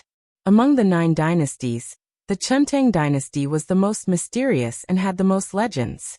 Many people believed that immortals were hidden among the islands of the Chentang dynasty. Guan retracted his gaze. Although he was very interested in Sage Xianmiao's divine skill, he was too lazy to make acquaintances or stir up trouble. Only being superior to the opponent by one major realm prevented Guan from being complacent. Be cautious in development, don't be reckless. 1,000 years later. How many levels above the 9 dynasties would he be? He was looking forward to it. Dark clouds covered the sky. On the ground, mountains undulated, and each piece of forest seemed like a gathering of demons and ghosts. A gigantic palace nestled between 2 mountains, with red pillars and bloody eaves, appeared so terrifying. Inside the grand hall, a group of black-robed individuals knelt on the ground. Some were humans, some demons, and some soul bodies. The man kneeling at the front wore a mask, making it impossible to see his true face. He said, "Sect Hierarch, the combined forces of the 9 dynasties have entered the 9 Nether Road, affecting our grand plan. Should we retreat, or continue to lie low?" His voice was hoarse, and as he spoke, ghostly air exuded from under his mask. On the steps in front of him stood a burly figure draped in a large black robe, with a blood dragon coiled on the robe, baring its fangs and claws, as if ready to leap out at any moment. His white hair gently swayed, and he wore a crown of bones, with 2 slender, extremely sharp horns that glinted coldly atop it. He was the sect hierarch of the main lineage of the Ephemera sect, named Butcher Immortal Jing. Butcher Immortal Jing slowly turned around, revealing a pale and indifferent face. His pupils were blood red, and there were 2 evil ghosts marked on his forehead. The 2 evil ghosts shared one body, which was pitch black and had sharp claws, making people shiver. The 9 dynasties, laughable. They actually dare to step into the 9 Nether Road. They are courting death. Butcher Immortal Jing said coldly, a gust of cold wind blowing into the hall, causing the robes of all the followers to flutter. A black-robed follower with a white tiger head spoke. Each of the 9 dynasties has great cultivators in the mystic heart realm, and the supreme sect's sword Venerable Fudao is even more unfathomable. It's unlikely we can annex the 9 dynasties before the demon catastrophe. Another soul body in black robes followed up. Our sect's golden spirit Venerable and night cultivator Fairy both died at the hands of sword Venerable Fudao. He is the biggest obstacle to our annexation of the 9 dynasties. His cultivation is at least above the 5th layer of the mystic heart realm, and it's very likely he has reached the 8th floor. Rumble. The deep sound of thunder came from outside the hall, as if some fierce beast was roaring. Humph, mystic heart realm 8th floor? Then tell me, can sword Venerable Fudao withstand the Mahayana power? Butcher Immortal Jing said contemptuously, his white hair fluttering, and the bloodlight in his eyes flashed fiercely. Mahayana power. The masked man at the front responded. There has been no Mahayana heavenly tribulation in the land of the 9 dynasties for nearly 10,000 years. Naturally, he is not your opponent. But if you take action, will it affect your healing? Who asked you all to be so incompetent? Prepare to gather the followers. Once they are assembled, follow me to sweep across the land of the 9 dynasties, and remember to bring the origin tree of ephemera. Butcher Immortal Jing said expressionlessly. These words caused an uproar in the hall. Sect Hierarch, you wouldn't intend to directly. The masked man's hoarse voice revealed a nervous emotion. My decision is made, you may leave. Butcher Immortal Jing waved his sleeve and walked into the darkness. The followers of the ephemera sect in the hall looked at each other. It was another night. Guan once again arrived at the Mystic Heaven Cave Mansion. It had already been half a month since his last visit. He first picked medicinal herbs, then planted seeds. After doing all this as usual, he didn't leave in a hurry but planned to stay alone here for half the night, enjoying the tranquility. He walked to the old tree next to the wooden house, and jumped onto the hammock he wove half a month ago. He twisted his body and chose a comfortable position to lie down. Comfortable. Guan revealed a satisfied smile, took out a travelogue and started browsing. Recently he had gone to the inner sect and bought many travelogues, 1 to pass the time, and 2 to see if there were any places better suited for breakthroughs than the North Sea Mountain. The cave mansion was quiet, and from time to time, fish sprang out of the underground lake, with their movements echoing in the cave mansion, creating a unique atmosphere. He read until the latter half of the night before putting the travelogue down, and spreading out his divine sense to see if there was any movement in the North Sea Mountain tonight. Every time he came, he would overlook the North Sea Mountain, which had become a habit. Soon, Guan was attracted by Sage Xianmiao. This guy still hadn't left. He saw Sage Xianmiao building a simple monastery in a deep mountain, inside which, besides Sage Xianmiao, there was also a young boy. What was he doing? Guan looked carefully and saw Sage Xianmiao meditating in front of a large cauldron, with wisps of green smoke rising from the top of his head, and that boy was practicing in the nearby hut. The boy was actually a demon, with a fox tail growing. Interesting. Guan watched for a while, and then retracted his gaze. When dawn was about to break, Guan returned to Mystic Valley. In the blink of an eye, half a year quickly passed. At the end of summer, after a heavy rain, Mystic Valley was very muggy. On this morning, Leah came to visit Guan, once again entering through the window. Guan had to cooperate with him to pretend to be startled. Look at your timid look. You are at least in the top 500 on the golden list. Leah snorted softly after landing. Guan got up to greet him and said, "My being in the top 500 was just luck. You could have made it into the top 10, but unfortunately, you met in how in advance." Upon hearing this, Li Ya's mouth twitched. He suspected Guan was deliberately pricking him, but seeing Guan's expression of regret, it was hard to retort. Little did he know, Guan did it on purpose. He stepped on my windowsill again. Leah walked to the desk, pulled out a chair, and sat down. He said, "I am leaving." "Where to? How long?" Guan asked casually, then walked to the tea set and started brewing tea. Leah replied, "Father Emperor wants me to go to Three Pure Ones Mountain in the Taicang Dynasty for training. It will probably take decades to return." Again, the Three Pure Ones Mountain. What kind of close relationship did Li Xiandao have with Three Pure Ones Mountain? They even sent 2 people. Guan couldn't help but say, "Then it's definitely worth going. After all, the disciple of the Three Pure Ones Mountain earned the 2nd place on the golden list. Sage Xianmiao is indeed formidable. Even if I fought him, I might not be his match." Leah agreed. In the golden list conference, Sage Xianmiao was the only one who could withstand a 30-minute fight against An Hao. Guan came to the desk with the brewed tea and said, "When you go to Three Pure Ones Mountain, you must practice diligently. Don't meddle in too many affairs and end up injured." Cough cough. Apart from being injured by An Hao, I really haven't been injured over the years. Really? Would I lie to you? The two began to chat casually, sometimes talking about Mystic Valley, sometimes about the golden list. It wasn't until noon that Leah stood up and said, "I should be leaving. Junior brother Gu, I hope that when I come back, your cultivation will improve. Entering the top 500 on the golden list is not just luck. I believe you already have your own opportunities, but don't waste the years and strive to catch up with senior brother me as soon as possible." After saying that, Leah quickly walked to the window, jumped out, and left another footprint on the windowsill. Definitely on purpose. Guan was helpless. Leah usually seemed very serious. Why did he always play childish tricks on him? He looked out the window, his eyes becoming profound. Li Xiandao sending Leah away at this time. Could there be other reasons? And the soul body within Leah, why had it become so weak? It seemed like it could dissipate at any moment. Guan shook his head, unable to figure it out. He decided not to bother thinking about it. Until nightfall. Guan once again arrived at the Mystic Heaven Cave Mansion.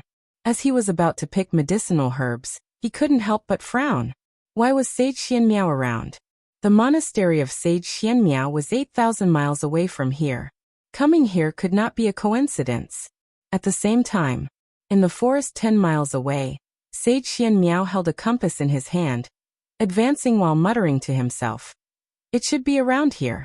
I don't know what kind of blessing it is."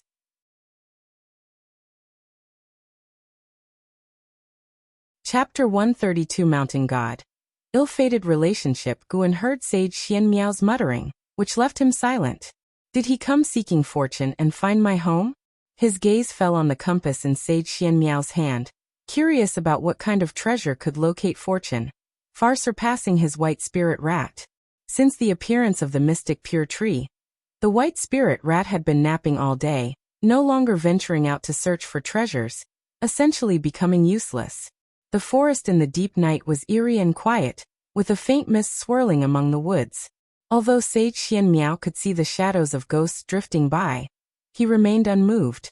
Whoosh! A gust of wind blew from the front, causing Sage Xian Miao's robes to flutter, making him squint. The land of the mountain god. Mortals are forbidden to enter. A mysterious and ethereal voice emerged, causing Sage Xian Miao to halt his steps. He looked around, unable to detect the speaker's presence, not even with his divine sense.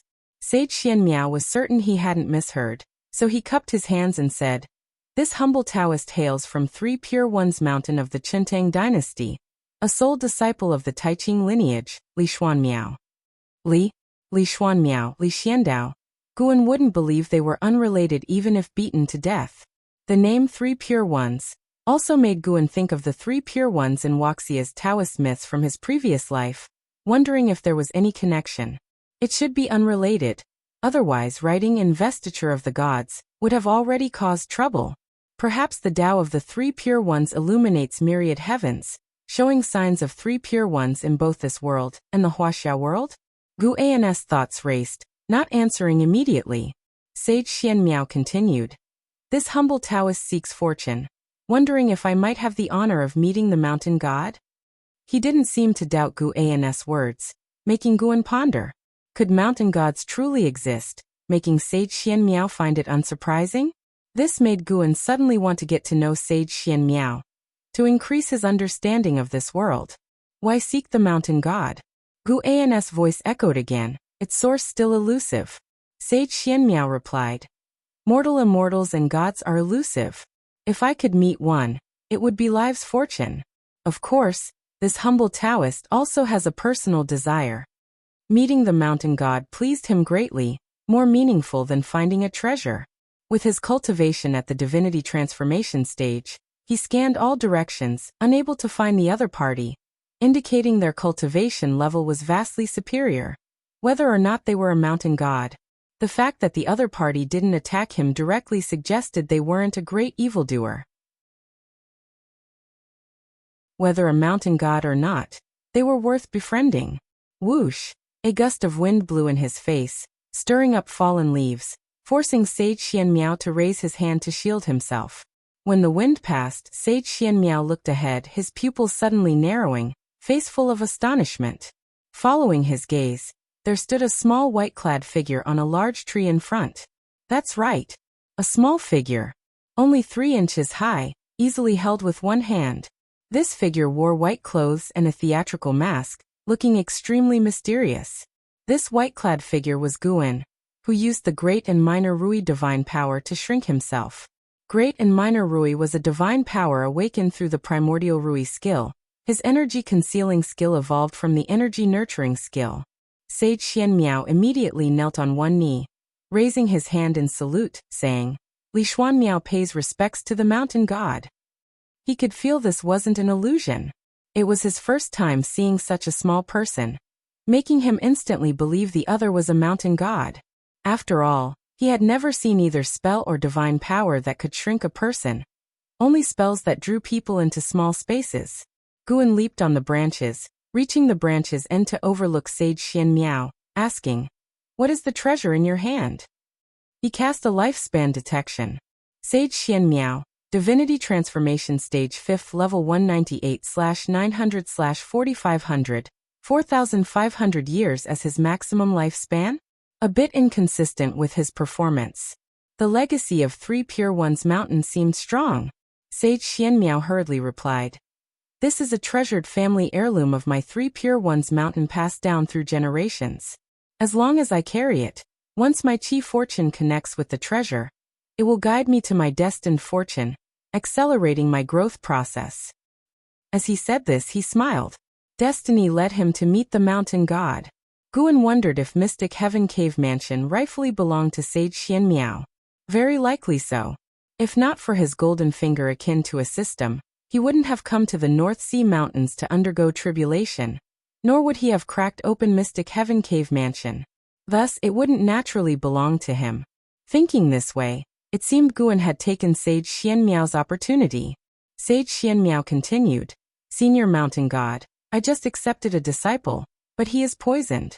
I can't cure him. Could you take a look? He was initially seeking fortune but hadn't expected to encounter a mountain god. Since gods existed, they should help alleviate his worries. Guan remained silent, left hand touching his chin, right hand holding his left elbow, swaying contemplatively as he looked at Sage Xianmiao.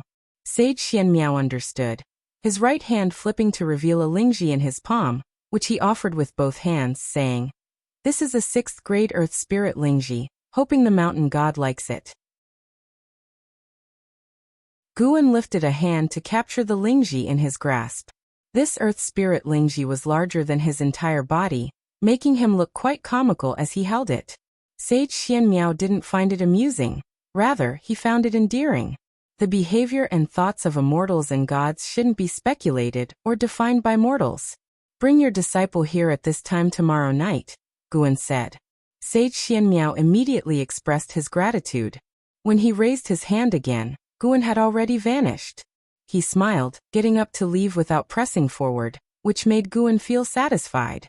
At the very least, Sage Xianmiao didn't seem like a deeply scheming or overly calculative person. When Guan had previously inspected Sage Xianmiao, he had seen his demonic disciple and identified the type of poison in him. Fortunately, he could cure it. Once Sage Xianmiao was far away, Guan returned to the 8 scenic caves to begin alchemy. He took out the ephemeral flower he had kept for a long time, placed it into the pill furnace, and then conjured Taicang true fire to ignite the dry firewood under the furnace. Suddenly, a thought struck him. Could the alchemy technique of Mystic Valley also be derived from 3 Pure Ones Mountain, capable of producing Taicang true fire? Quite possible. The next night, Sage Xianmiao brought his disciple to the same misty forest. The fox demon boy was very nervous, clinging to Sage Xianmiao, eyes constantly scanning the surroundings, fearing evil spirits would appear. Sage Xianmiao raised his robe hem and knelt, making the fox demon boy kneel as well. After kneeling for a while, a gust of wind blew. A thumb-sized pill rolled to Sage Xianmiao's knees. He couldn't help but pick it up. "Let your disciple take it." Guan's voice floated by, and Sage Xianmiao, without hesitation, had the fox demon boy swallow it. The pill melted instantly in the mouth. Sage Xianmiao held the fox demon boy's wrist to carefully sense, soon showing a delighted expression. He looked up and asked, "May I ask, Mountain God, what poison afflicted my disciple?" "The poison of the ephemeral flower." He must have visited the ephemeral flower's habitat and inadvertently ingested it. Guan replied from a tree branch. The fox demon boy stared wide-eyed at the tiny mountain god. Upon hearing this, Sage Xianmiao's face darkened, gritting his teeth. "The ephemera sect has brought harm for millennia, its sins unforgivable." Guan squatted on the branch, observing them, and said, "Your disciple is saved. You should leave now. Remember, do not reveal my existence to anyone, or I will come for you." Sage Xianmiao raised his head, saying, "Mountain God, could you teach me the ultimate skill to become the world's strongest? I am willing to exchange everything I have." Being defeated by Anhao had become his deep-seated issue. It was also why he hadn't returned, unable to face his peers. World's strongest. If you could become the world's strongest, you wouldn't seek me. Since you can't become the world's strongest, your everything couldn't match its value," Guan said indifferently. Sage Xianmiao looked troubled, but hope ignited in his heart. The mountain god hadn't refused him. He had only intended to probe, not expecting a real chance. Indeed, no disciple of 3 Pure Ones Mountain had ever encountered a land immortal. It showed how rare immortals and gods were. Sage Xianmiao said earnestly, "Please enlighten me, mountain god. As long as it's within my power and doesn't violate the principles of 3 Pure Ones Mountain, I will definitely comply." Guan feigned deep contemplation, arms crossed, and after a while he suddenly said, "I have it. The divine skill you used to summon mystic heart realm cultivators before, exchange it with me." Sage Xianmiao's face changed dramatically. His respect for the mountain god deepened. The mountain god could discern even his backer's realm, demonstrating the mountain god's high Dao level. And the battle had taken place far from here. Sage Xianmiao hurriedly said, "This divine skill is called Divine Reaching Mystic Gate. It can only summon others and won't harm beings. am willing to exchange it with you, mountain god. As he spoke, he took out a scroll from his sleeve, raising it with both hands. Guan lifted a hand, capturing the scroll. After a brief scan with his divine sense, confirming its authenticity, he waved his right hand. A book swiftly landed before Sage Xianmiao. The 9 Extremes Yin-Yang Body. Sage Xianmiao's eyes lit up on seeing those 5 words. Guan would eventually cultivate the 9 Extremes Yin-Yang Body, so he didn't mind teaching it. Moreover, this technique originated from the Thousand Autumn Pavilion. He wanted to see how many years it would take Sage Xianmiao, with his talent, to master the 9 Extremes Yin-Yang Body. Sage Xianmiao picked up the secret book, began reading, while Guan wasn't in a hurry, putting away the divine-reaching Mystic Gate scroll into his storage bag. After reading for a while, Sage Xianmiao's hands trembled. He suddenly closed the book, tucked it away, and then took out wooden boxes from his storage ring. A total of 7. He said, "This ultimate skill is stronger than divine-reaching Mystic Gate. I can't take advantage of you. These are seeds of 7th grade heavenly materials and earthly treasures, gifts from various dynasties to me. I intended to use them to enhance my cave, but now I offer them to you. Consider it." Gu An's impression of Sage Xianmiao improved. He lifted a hand, the 7 wooden boxes adhering to the tree trunk beside him, saying, "You may leave now." Sage Xianmiao immediately kowtowed, making the fox demon boy kowtow as well, and then led him away without lingering. Guan watched their departing figures, silently lamenting, "What a fateful encounter." He wasn't referring to his and Sage Xianmiao's but rather Sage Xianmiao's and the fox demon boys. He couldn't resist casting another lifespan detection. Underworld Fox Demon, Energy Cultivation Realm 4th Layer 14/999/14000. This maximum lifespan was identical to the Underworld Demon Emperor's, and both carried the name, Underworld, implying a definite connection. Guan even suspected this boy might be the Underworld Demon Emperor.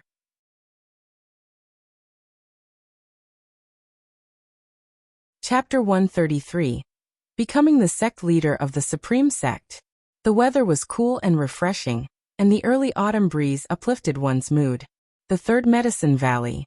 Guan was picking medicinal herbs, while Lu Lingjun followed closely, holding a bamboo basket to receive the herbs he had bundled. "I see that you don't usually do anything significant. Why do you need my protection?" Lu Lingjun asked plaintively. An inner sect elder protecting an outer disciple? If word got out, it would bring shame to the inner sect elders of the Supreme Sect. "I usually don't trouble you much either. You enjoy the benefits of an inner sect elder, and can cultivate under the mystic pure tree. Many elders envy you," Guan said carelessly, unable to suppress a smile at the corner of his mouth. Currently, they were harvesting 6th grade medicinal herbs, each of which could bring 60 to 100 years of lifespan. It's indeed satisfying to plant and harvest herbs. Killing a cultivator in the unification realm would most likely only yield a similar lifespan, but would involve grudges. Hearing Gu An's words, Lu Lingjun found them reasonable, but she still felt that her task was beneath her status, showing that LV Baitian did not respect her. Lu Lingjun had already set a new goal in her heart. That was to become the Supreme Sect leader. Since LV Baitian had bound her and Guan together, she had to establish a better relationship with Guan. Guan had many advantages, and the high-rank medicinal herbs from this valley were enough to give him considerable influence. In the future, she would protect Guan, then use his herbs to attract people, establishing a power group centered around them both, and gradually work towards her goal. Thinking of this, Lu Lingjun suddenly smiled like a blooming flower. Guan happened to catch this scene, and goosebumps immediately rose all over his body. "What kind of expression is that? Are you scheming against me?" Guan asked warily. Lu Lingjun, with a gleeful expression, said, "How could I be scheming against you? You are my valley master. Without you bridging connections, could I have today's treatment?" Cough cough. "Now I don't even limit your cultivation time under the tree. The current benefits are much better, aren't they? After all, there are few 7th grade treasure trees in the Supreme Sect." Guan gave a fake cough and continued picking herbs after speaking. Yes, you're right. Anyway, I owe you a favor, and he'll return it in the future.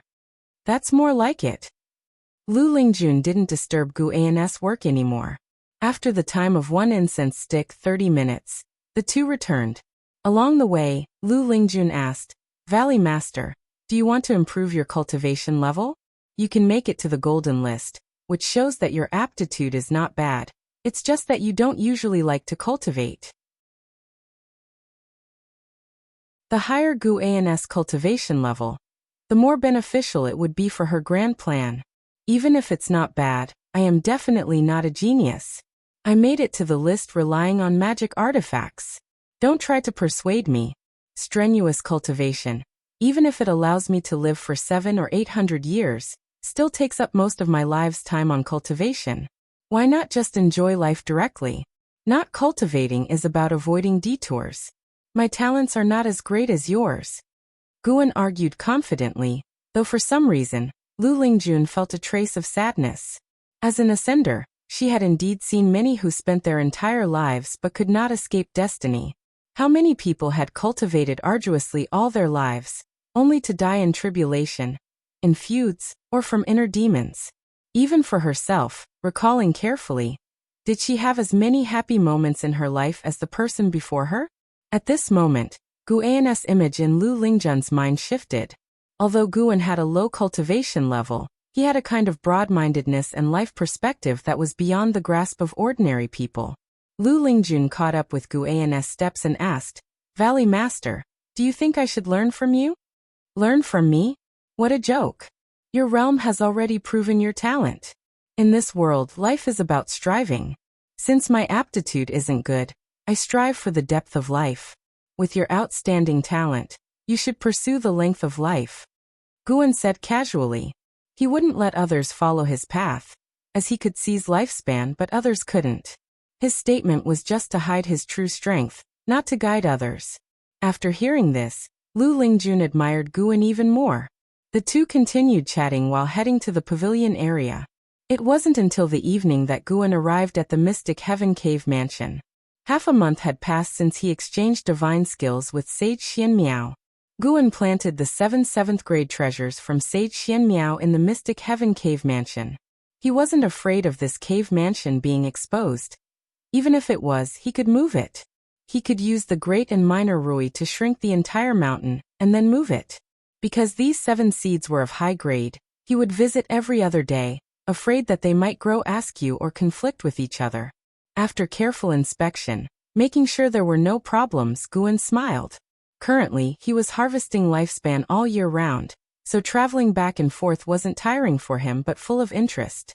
When the next breakthrough came, he planned to open another cave mansion in a different place, get some people to help him manage the new mansion, while he focused on harvesting. The people managing the cave mansion needed to be able to endure loneliness. But that was a matter for the future.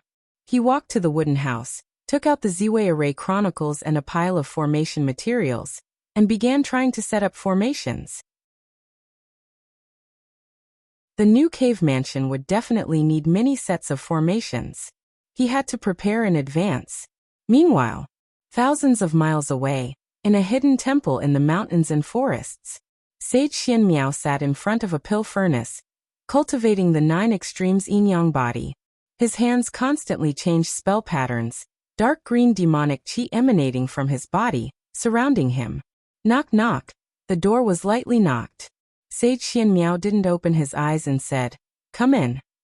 As the words fell, the door was pushed open, and a young fox demon walked in. He knelt in front of Sage Xianmiao and said softly, Master, I just had a nightmare. What kind of nightmare? I dreamt that the sky broke open, countless demons and cultivators rushed out, slaughtering all living beings on the ground. I also saw a huge and terrifying tree with a face on it. The young fox demon replied. As he spoke, he couldn't help but tremble, unsure if it was out of fear or from the cold wind blowing in from outside. Sage Xianmiao opened his eyes. The surrounding demonic qi dissipated. He took out a compass and began to cast a spell to deduce. The young fox demon watched intently, very curious about the compass in his master's hand. The compass emitted light, small starlights rising. Sage Xian Miao raised another hand and pointed at the young fox demon's forehead. The young fox demon was immediately immobilized, his eyes wide open, glancing upward. Sage Xian Miao's finger drew out strands of light from the fox demon's forehead, then channeled them into the starlight on the compass. Boom!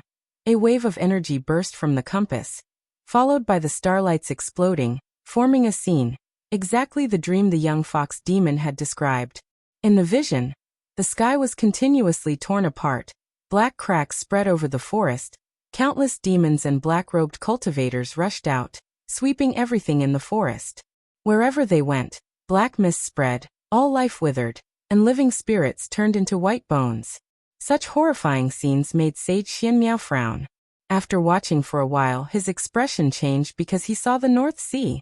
The young fox demon also looked equally frightened. Even though it was his own dream, he didn't want to recall it. After a long time, Sage Xian Miao put away the compass, walked out of the temple, came to the courtyard, and took out a piece of yellow paper, quickly writing lines of characters on it. After finishing, he folded it and burned it with his own spiritual fire. The yellow paper turned to ashes, the ashes shimmering with a faint light before quickly disappearing.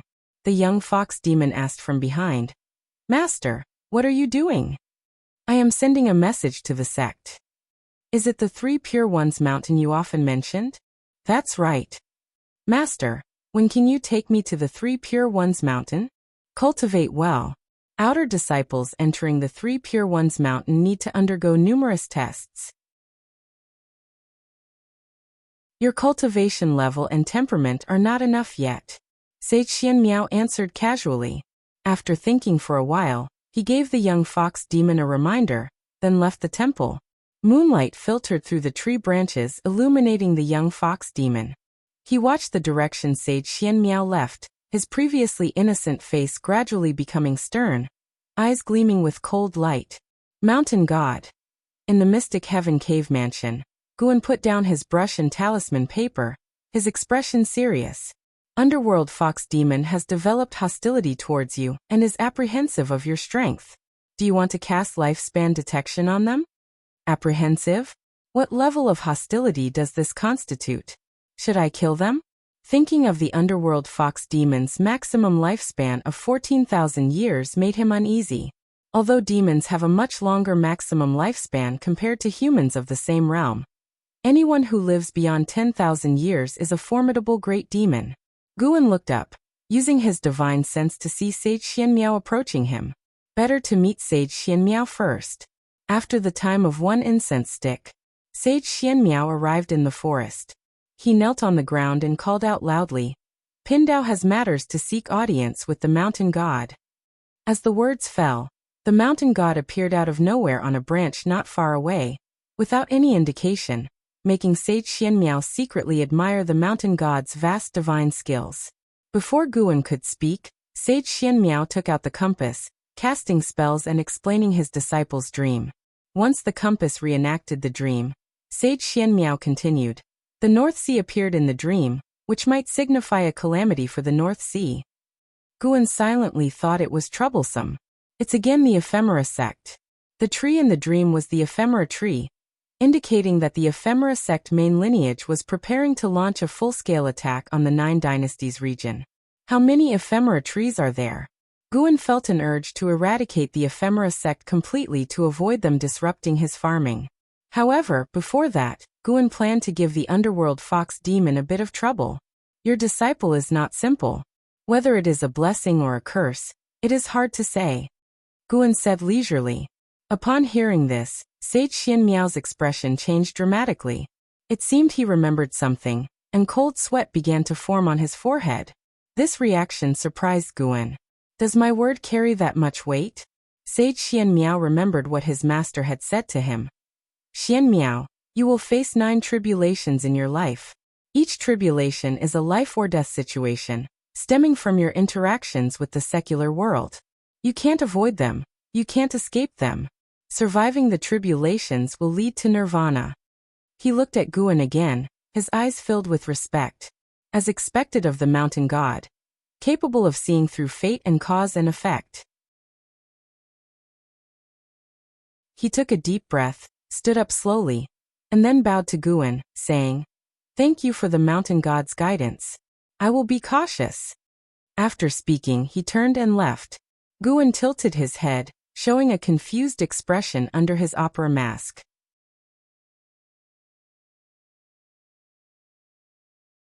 Chapter 134. 9 Nether Domain, Chaos in the World. After returning to the Mystic Heaven Cave Mansion, Guan lost interest in practicing formations. He began watching the scene, with his divine sense following Sage Xian Miao. When Sage Xian Miao returned to the Taoist temple, he indeed clashed with the underworld fox demon. The night sky timely poured down with heavy rain, causing the world to become noisy. In the rainy night, Sage Xian Miao held a treasure sword, questioning the underworld fox demon about its origins. The underworld fox demon was terrified and said he had been injured previously, forgetting his origins, and would have died under the claws of a demon if not for his master's rescue. Under the rainy night, the master and disciple had an intense conflict. After arguing for a while, Sage Xian Miao, muttering about breaking the tribulation, acted as if possessed and raised his sword to cut down the underworld fox demon. The underworld fox demon, frightened, fled in panic, pleading for mercy, but it did not awaken any pity in Sage Xian Miao. From Sage Xian Miao, Guan sensed a trace of demonic qi. He could not tell if this guy was inherently demonic, or if it was the result of practicing the 9 extremes yin-yang body. Eventually, the underworld fox demon could no longer act and burst forth with a powerful demonic aura, simultaneously beginning to frantically absorb nature's spiritual energy, quickly coalescing into a terrifying demon shadow, invoking the impression of some summoning spell. The aura of that terrifying demon shadow rivaled the 9th layer of the void-crossing realm. Guan guessed that it was the underworld demon emperor. Sage Xian Miao, at the divinity transformation realm, was no match for this demon shadow. At a critical moment, he once again cast the divine reaching mystic gate, summoning a great cultivator from the mystic heart realm. The mystic heart realm great cultivator immediately shattered the demon shadow with a squeeze, and the underworld fox demon took the opportunity to escape. At the crucial moment, Sage Xian Miao still relented, and allowed the mystic heart realm great cultivator to spare the underworld fox demon's life. After the divine reaching mystic gate dissipated, Sage Xian Miao collapsed again, beginning to cough blood madly. It seemed the cost of casting the divine reaching mystic gate was very high. What a vivid and thrilling conflict scene. Guan's heart was filled with emotion, feeling as though he was reading a novel. The underworld fox demon harbors malice toward you, hating you to the bone. Do you wish to perform a lifespan detection on it? Here it came. Time to work. Guan got up, stretching his muscles and bones.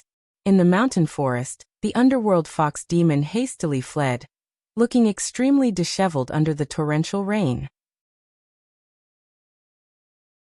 After escaping for an unknown amount of time, he stopped under a large tree, pressing against a wound on his waist.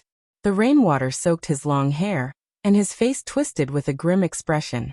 "Mountain god, damn it, I was so close to succeeding," the underworld fox demon muttered to himself, eyes full of killing intent. He did not believe in any mountain god. He suspected that person to be some sort of evil spirit. Regardless, whoever dared to ruin his plan to enter the 3 Pure Ones mountain would face his revenge. "Are you talking about me?" A voice suddenly sounded in the underworld fox demon's ear, startling him. He reflexively turned his head, only to see a little figure in white with an opera mask standing on his shoulder. Before he had a chance to react, a terrifying divine sense surged into his soul. "Oh, so you're here." When Guan's divine sense invaded the underworld fox demon's body, he discovered another primordial spirit hidden deep within the underworld fox demon's soul. The underworld demon emperor. This guy was pretty impressive, able to escape the notice of a Mahayana cultivator. But unfortunately, he should not have harbored dark intentions.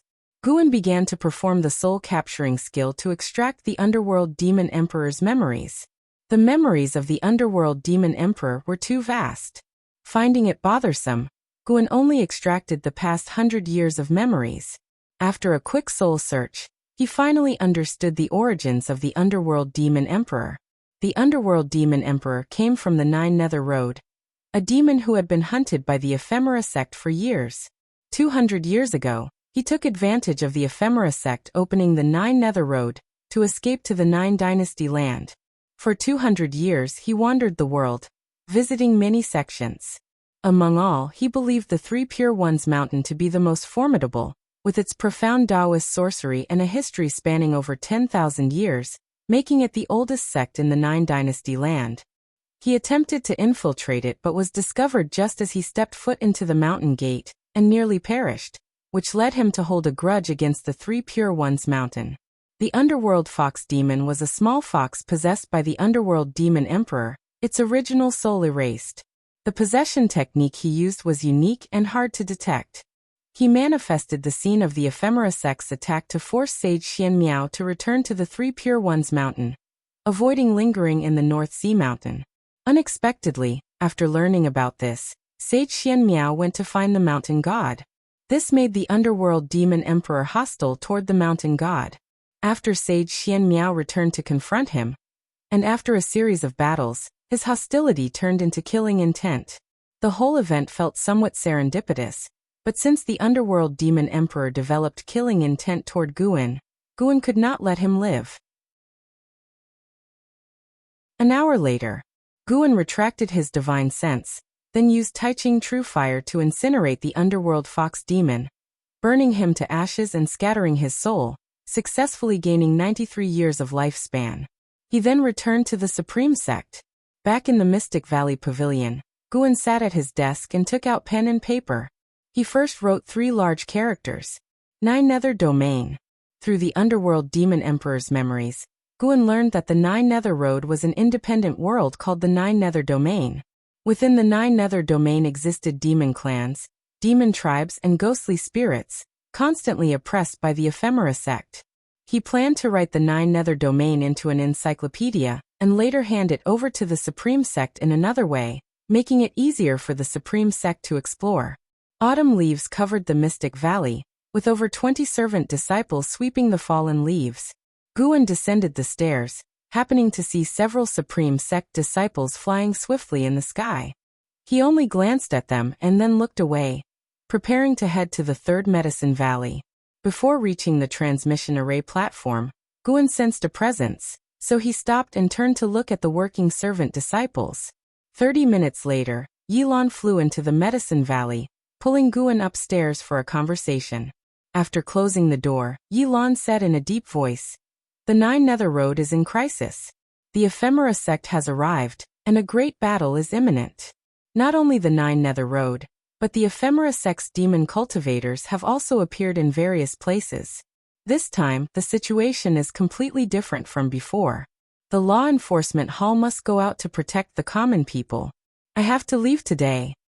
"So urgent?" Guan immediately took out a batch of healing pills and handed them to Yilan. Yilan did not refuse. Following this, she instructed, "During this period, be careful. According to our investigations, there are traitorous spies from the Ephemera sect within the Supreme Sect. This time, we face the main lineage of the Ephemera sect, and they might be going all out. This could be a once-in-millennium catastrophe." "I understand. Take care, and don't let go of your white spirit sword." Guan nodded and said. Hearing this, Yilan raised her white spirit sword and said with a smile, "Good." After providing some important information, she hurriedly left.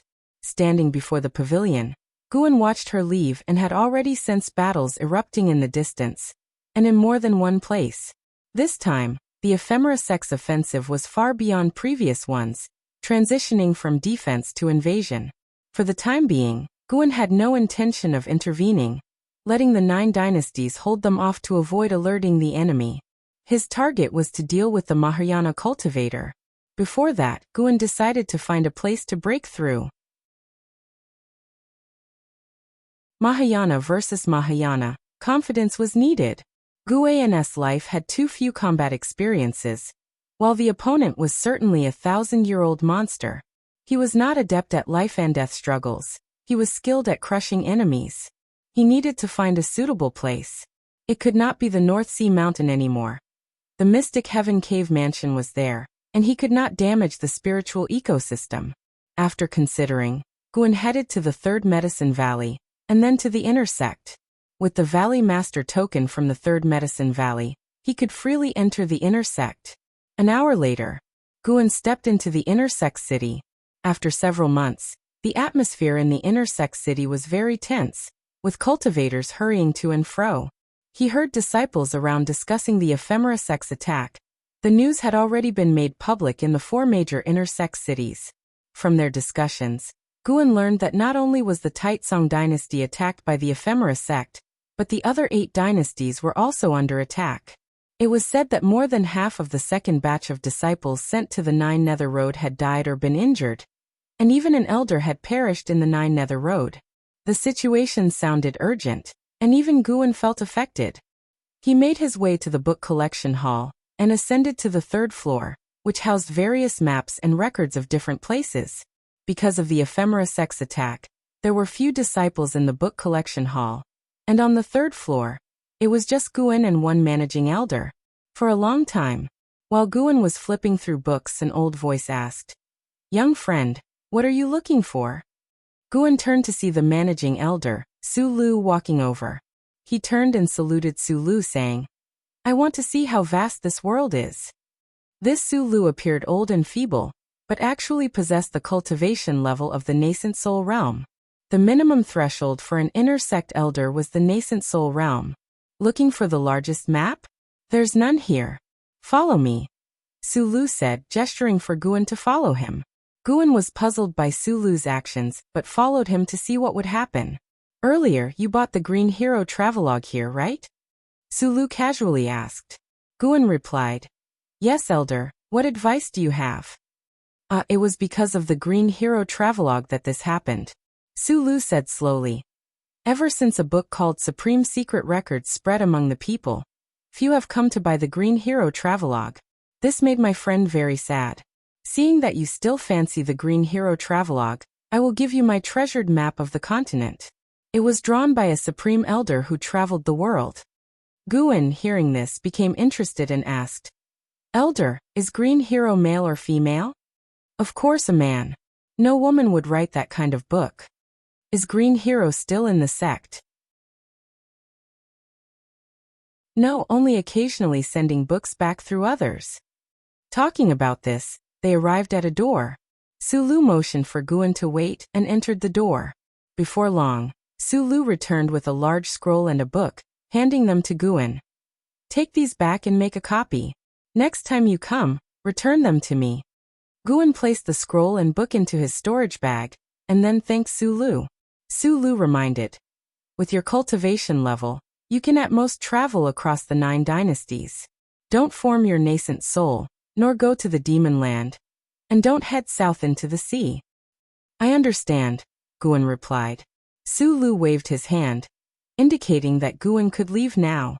Guan immediately left. As he reached the stairs, he sensed a powerful divine sense sweeping over him. There's a mystic heart realm cultivator inside the building. Could it be a supreme elder reading here? Including Xian Quan, the supreme sect already had 2 mystic heart realm cultivators. This intensified Guan's resolve to break through. Damn that ephemera sect, enticing so many old monsters back.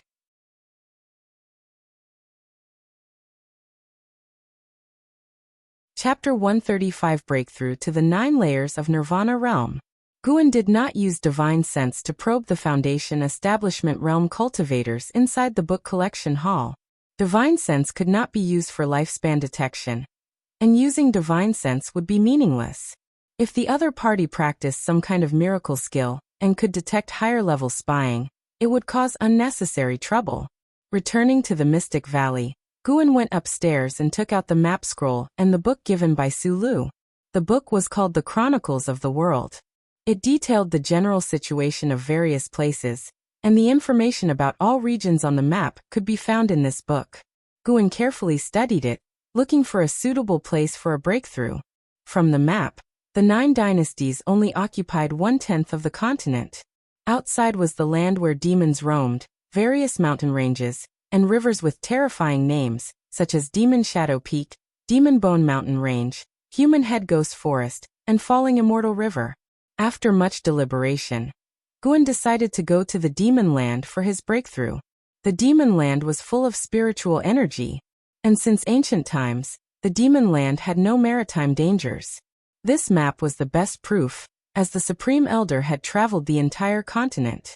As night fell, Guan set off quietly and headed east slightly north. Holding the map, Guan used the limitless freedom step to traverse quickly through the night. Soon, he left the Taicang Dynasty. In less than 20 steps, Guan crossed the 9 dynasties' land and entered the demon land. He felt the increase of demon energy, demonic qi, and ghostly energy in the world. In his divine senses range, there were evil presences everywhere. Looking out, the mountains and valleys were shrouded in thick mist, and those towering mountains appeared like giant demons, looming and terrifying. Guan sensed the life force, almost all were demons.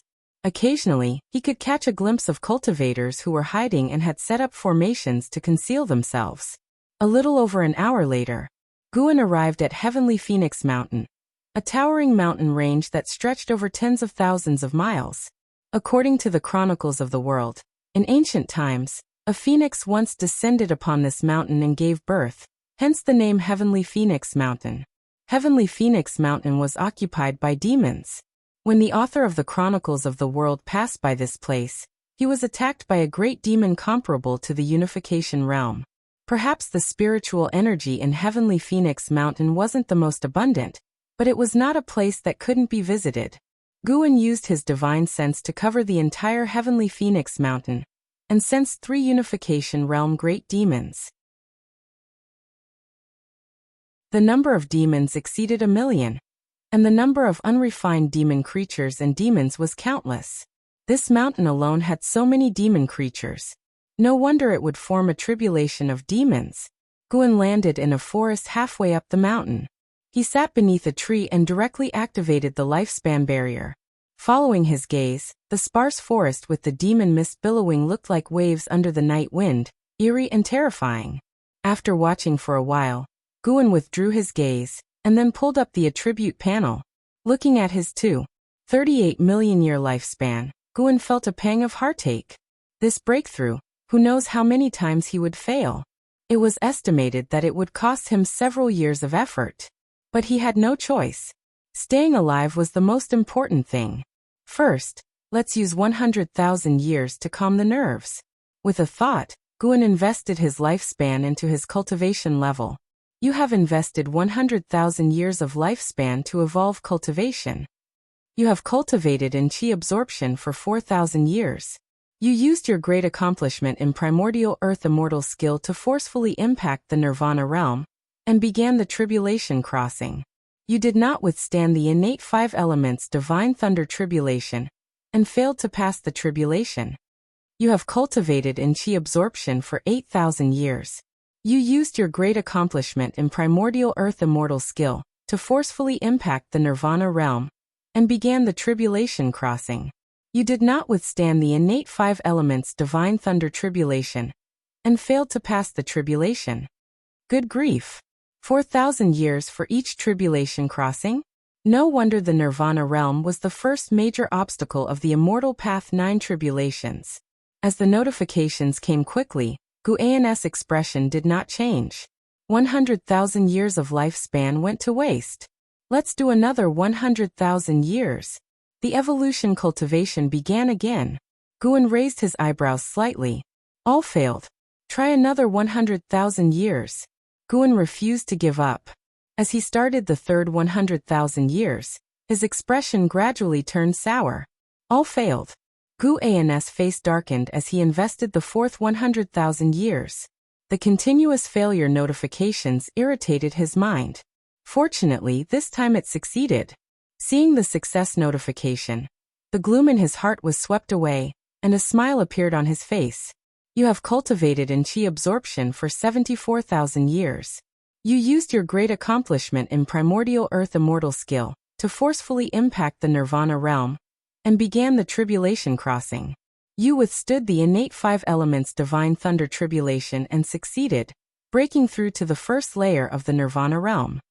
You have cultivated in qi absorption for 77,000 years. Your cultivation level rose to the second layer of the Nirvana realm.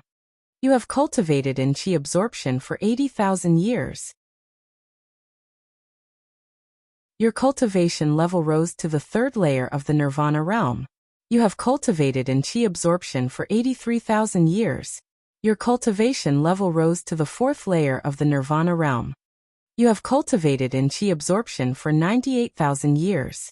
Your cultivation level rose to the eighth layer of the Nirvana realm. Nirvana realm 8th layer. From the 7th layer to the 8th layer of the Nirvana realm, it took 5,000 years of lifespan. Guan immediately invested another 4,000 years of lifespan, successfully reaching the 9th layer of the Nirvana realm. There was no other way. Now Guan was used to not seeing any numbers other than 9 in minor realms. After reaching the 9th layer of the Nirvana realm, he could once again accumulate his lifespan in peace. Boom! The earth spirit energy surged into Guan's body, shattering his robes instantly. He raised an eyebrow and continued to endure the violent spiritual energy body refining. Unlike previous breakthroughs, this time Guan felt pain. Nirvana was a transformation of the body and soul, so a little pain was understandable. At the same time, a flood of memories about the Nirvana realm surged into his mind. As Guan began to devour nature's spiritual energy, the spiritual energy of the entire heavenly Phoenix Mountain started to sink. This phenomenon was so intense and sudden that all the demons were startled. Gales howled, ravaging heavenly Phoenix Mountain. Roars and cries echoed throughout the world, deafening and terrifying. North Sea Mountain, deep into the night. In the forest, a dozen Supreme Sect disciples sat around a campfire. Zhen Qin turned her head to look at Sage Xian Miao, who was meditating under a nearby tree. She thought for a moment and then walked over. "Senior, do we really not need to set up a formation?" Zhen Qin asked cautiously. They were all disciples of the Law Enforcement Hall. While carrying out a mission on the Taicang Dynasty border, they were attacked by demon cultivators from the Ephemera sect. They were all trapped in a magic artifact and brought to the North Sea Mountain. Fortunately, Sage Xian Miao saved them. Otherwise, the consequences would have been unimaginable. Sage Xian Miao, with his eyes closed, calmly replied, "No need. If any Ephemera sect demon cultivators come, I will kill them." After the Underworld Fox Demons incident, he harbored an immense hatred for the Ephemera sect. He believed that the Underworld Fox Demon came from the Ephemera sect. Otherwise, why would it have taken the Ephemera poison and informed him of the Ephemera sect's imminent attack? It was clearly scheming against him. Zhen Qin hesitated but held back. Wasn't he using them as bait? Though she was puzzled, she chose to remain silent. With their foundation establishment realm cultivation levels, it was difficult to survive in the North Sea Mountains. They needed Sage Xian Miao's protection. Sage Xian Miao was not from the Supreme Sect and had no obligation to protect them. At this time, she could not afford to offend him. Zhen Qin returned to her previous meditation spot to continue cultivating. The other Law Enforcement Hall disciples began whispering among themselves, discussing the Ephemera sect. With the world in chaos, the Ephemera sect's troubles this time far exceeded the past. These disciples of the Law Enforcement Hall felt the pressure, fearing they might perish in this catastrophe. "Do not worry. This area is under the protection of the Mountain God. Once I recover from my injuries, I will send you back to the Taicang Dynasty." Sage Xian Miao's voice echoed, drawing the attention of all the disciples. A male disciple curiously asked, "Mountain God? What mountain god?" Sage Xian Miao replied, "Naturally, the mountain immortal. As for its location, I will not tell you." The disciples looked at each other, thinking Sage Xian Miao was acting strange. Had he injured his head? Even Zhen Qin thought Sage Xian Miao had a problem with his mind. For a moment, the forest fell into silence. Heavenly Phoenix Mountain. The forest shook like turbulent waves, the ground lightly trembled, spiritual mist sank while demon mist rose, creating the illusion of dragon shadows thrashing everywhere, a spectacular sight. Guan, sitting under a tree with his bare body, completed the breakthrough after an ancient hour of settling. Finally, he reached the Nirvana realm. Upon achieving the Nirvana realm, his spiritual power transformed into mana, and his primordial spirit underwent a metamorphosis. Guan's mystic heart was already covered in runes, about to hatch his own unique divine skill. He had an idea to create a divine skill based on his cultivation technique. His absorption of nature's spiritual energy did not slow down and continued. It would take some time to reach the 9th layer of the Nirvana realm. He opened his eyes, frowning. A demon was flying towards his forest location, currently 100 miles away. If the demon did not change its direction, it would likely intrude on his lifespan barrier. Hope the heavens bless you. If you intrude, even if you and I have no enmity, you will die. Guan thought silently, then closed his eyes. He disliked unnecessary killing. This included demons. If they birthed spiritual wisdom, randomly slaughtering them felt like accumulating bad karma. However, if any life threatened him, he would not hesitate to be ruthless. Time continued to pass. Another ancient hour went by. Guan's cultivation had reached the 6th layer of the Nirvana realm. The howling winds began to weaken, not because his spirit energy absorption had slowed, but because the spiritual energy of Heavenly Phoenix Mountain was nearly exhausted. Now the lifespan barrier was drawing in spirit energy from more distant regions. A few miles away, on a hillside, a red figure was advancing. The demon mist in the sky dispersed, revealing the bright moon. Under the moonlight, a red-clothed woman moved forward with disheveled hair, barefoot, and staggering as if she might collapse at any moment. Her long hair was a mess, with some strands stuck to her face by blood, only revealing her bright eyes. Her gaze was downcast, looking extremely weak. I can't fall down. I need to rest in the forest ahead. The red-clothed woman murmured to herself, her vision blurring. She wobbled forward, taking half an hour to cover the few miles. Once she entered the forest, she collapsed into a patch of grass, unable to get up again. She was now less than 100 yards from Guan's lifespan barrier.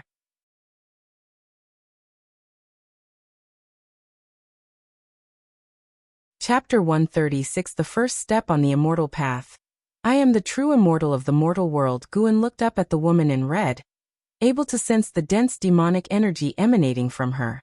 Generally, demons capable of complete shapeshifting were great demons, but the demonic energy of this one was merely comparable to the 9th layer of the Foundation Establishment realm, which was rather peculiar. He immediately cast a lifespan detection spell. Tian Yaoer, Foundation Establishment Realm, 9th layer 17/999/18,000 Her maximal lifespan exceeded that of the underworld demon emperor, breaking the record of demon clan qualifications known to Guan. Aside from the spirit tree, the highest maximal lifespan belonged to the ghost mother of ephemera, reaching 54,000 years, but the ghost mother of ephemera was a ghost and incomparable. Guan couldn't help but sigh, as the human race was truly struggling, with a destiny limit of less than 10,000 years. Of course, the human race's comprehension was higher than that of demon clans and ghost clans.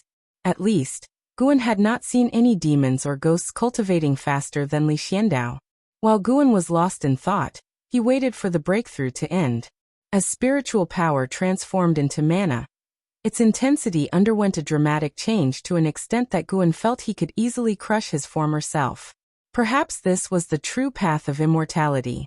With the 9 layers of the immortal path, he had already crossed into the 1st layer, and was no longer a mortal spirit.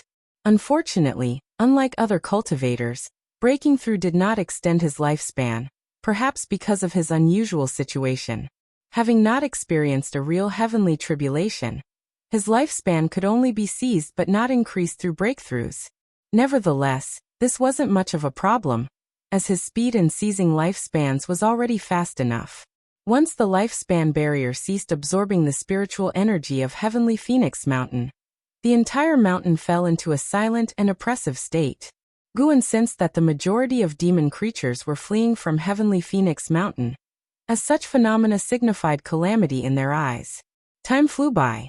When Guan's cultivation level reached the 9th layer of the Nirvana realm, he was immersed in a profound sensation. He slowly opened his eyes and examined the consumption of the lifespan barrier. This breakthrough had consumed nearly 50,000 years of lifespan. In total, he He had consumed 454,000 years of lifespan to reach the 9th layer of the Nirvana realm. He still had 1,920,000 years of lifespan left, not counting the fractions. Not bad. Guan stood up and took out a black robe. While dressing, he glanced at Tian Yaoer in the distance. Now he could see things invisible to certain living beings.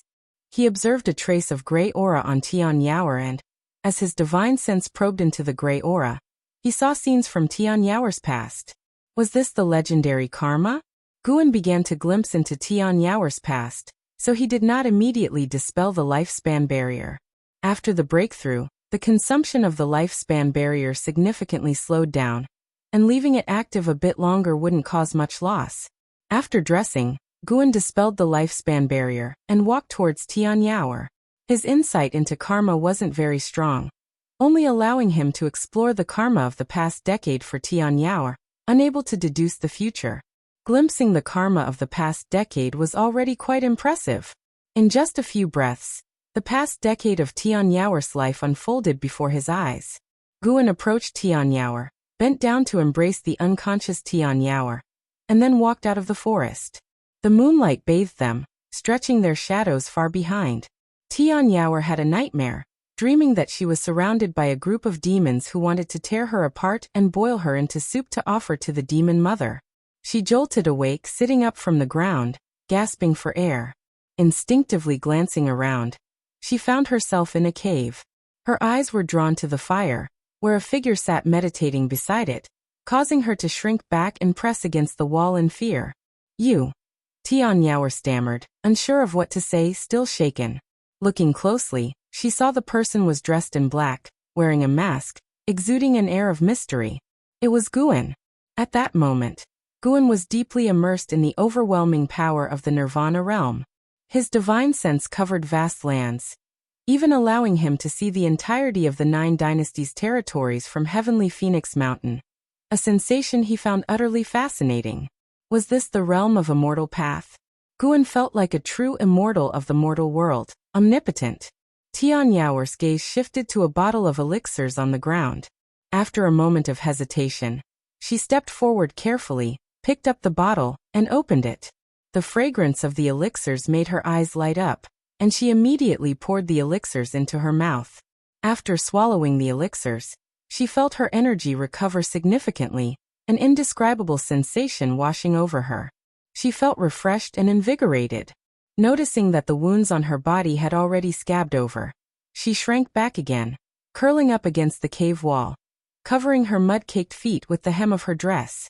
After calming down, she realized it was the black-clad individual who saved her. She curiously studied Guan, finding his aura unfamiliar. Since breaking out of her shell, she had not encountered any cultivators of the human race. She had been raised by the demon mother since childhood, and the red dress she wore was also passed down from the demon mother. After a while, Guan withdrew his divine sense and slowly opened his eyes. He turned his head to look, the eyes revealed by the mask meeting Tian Yaoer's, making her pause and then snap back to alertness. "Thank you for saving me, Senior," Tian Yaoer said timidly, like a small kitten. Guan asked, "What are your plans now?" From his earlier glimpses, Guan knew Tian Yaoer was a demon nurtured by a demon king of the unification realm. There were other demons in that cage, all very young, capable of shapeshifting at a young age, indicating their extraordinary qualifications. Due to the sudden depletion of spiritual energy, the demons believed a disaster was imminent and thus migrated. During their migration, they encountered a great demon, resulting in a battle. Amidst the chaos, Tian Yaoer escaped. Subsequently, she fled all the way to Guan. Perhaps due to their shared lack of parents, Guan felt a tinge of sympathy for Tian Yaoer and did not leave immediately. Tian Yaoer hesitated, unsure how to respond, feeling lost. "I'll give you 2 options. 1. I take you out of Heavenly Phoenix Mountain to a distant place for you to survive. 2. You serve me from now on. In return, I will ensure your safety." Guan's voice resonated, and upon hearing it, Tian Yaoer showed signs of internal conflict in her eyes. Tian Yaoer gritted her teeth and asked, "Can you avenge me?" My parents were killed by the demon mother. If you can avenge me, I'll follow you forever. The Heaven Phoenix demon mother is too powerful. I'm not her opponent, but I can teach you cultivation techniques. You can avenge your own parents in the future, Guan replied. The Heaven Phoenix demon mother was in the unification realm, certainly not someone Guan could defeat at present, but he didn't want to reveal his full strength. From Tian Yao's memories, there were hints that the Heaven Phoenix demon mother had lived for thousands of years. Killing her would likely only yield a 2-digit lifespan gain. Not worth exposing his cultivation level. Even though Guan intended for Tian Yao to manage his new cave mansion, he preferred not to reveal his true power. One must always hold something back. Currently, he was only in the first realm of the immortal path, far from being invincible. What if someone traveled through time in the future to kill him? He wanted to ensure that no one would ever know when he truly became powerful. Tian Yao showed a look of disappointment in her eyes, but after reconsidering, it made sense. She had never heard of anyone mightier than the Heaven Phoenix demon mother. She cautiously asked, "If I follow you and cultivate, will I have a chance to avenge them?" "You'll at least have a better chance, won't you?" "All right, I'll follow you." Immediately, Guan waved his sleeve, and the vacant ground behind him suddenly collapsed, soon filling with water to form a pool. "Go wash up," Guan said, standing up and heading towards the cave's entrance. Tian Yao hurriedly got up and nervously asked, "Where are you going?" "Just to take a look outside. I'll come back after you're done." Guan responded without stopping, merely waving his hand. Tian Yao watched his retreating figure, hesitating to say more. For some reason, Guan's attitude made her feel more favorable towards him. Maybe following him would be better than her previous life. Tian Yao turned to the pool, gazing into it, wondering in surprise. He seems really powerful. Is he truly no match for the demon mother? Elsewhere, Guan stepped out of the cave, sunlight pouring down on him. Standing halfway up the mountain, surrounded by flora, his view was unhindered. Looking out, he saw an array of mountains and rivers, enveloped in dense mist, resembling an immortal realm. It was difficult to associate such a beautiful scene with the demon land. Guan's divine sense spread out, searching for a suitable place to establish his cave mansion. Today he planned to create an underground cave mansion, settling Tian Yao before he returned. Fortunately, he had already prepared all kinds of formation materials, enough to set up a concealed cave mansion, which he would continue to refine over time. Soon, he located a spirit lineage, deciding to establish the cave mansion beside it. Leaving behind a yin-yang clone, his true self disappeared into thin air. Half an hour later, Tian Yao crouched by the fire, hugging her knees. Firelight illuminated her delicate face as she stared into the flames, lost in thought. When she heard footsteps from the cave's passage, she snapped out of her daze and quickly stood up. Moments later, Guan entered the cave chamber. Seeing the cleaned-up Tian Yao, he felt satisfied internally. She looked pleasing enough to manage the cave mansion, serving as an eye-pleaser. With a wave of his sleeve, a breeze blew towards Tian Yao, causing her long hair to flutter and her clothes to swell, compelling Guan to avert his gaze. Tian Yao felt her hair suddenly fluff up, her clothes drying, and all traces of moisture on her body disappearing. Guan raised his hand, beckoning her into the air, grabbing her shoulder, and the two vanished from the cave. Tian Yao felt as if the world was spinning, an uncomfortable sensation preventing her from opening her eyes, with her divine sense unable to extend, prompting her to instinctively grab Guan's belt tightly. Soon, she felt her feet touch the ground, the discomfort dissipating. She opened her eyes, and her eyes widened in disbelief. They had arrived in a vast underground space, similar in size to the Mystic Heaven Cave Mansion, with various spirit stones encrusted on the walls, glowing and imbuing the air with dense spiritual energy, making Tian Yao feel at ease. This cave mansion was personally carved out by Guan, appearing as though naturally formed, with an environment that seemed crafted by supernatural forces. From now on, you'll live here. Rest and recover first, don't go outside. This is still Heavenly Phoenix Mountain. If you get bored, you can read these books. Guan produced books like Investiture of the Gods and Supreme Immortal Venerable from his sleeve, and placed them on the ground. With that, he disappeared into thin air. Tian Yaoer crouched down and picked up a copy of Investiture of the Gods, flipping it open, her face full of confusion. She was illiterate.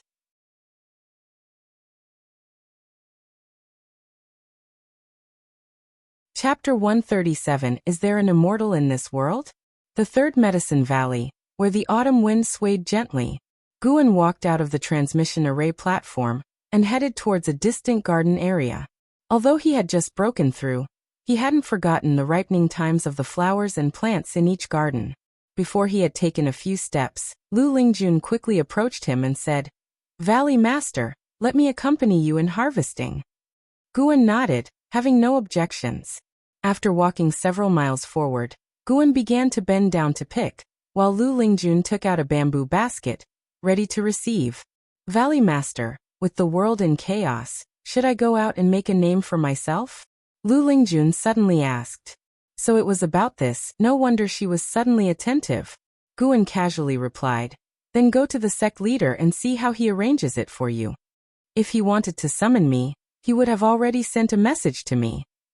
If that's the case, then stay in the Medicine Valley.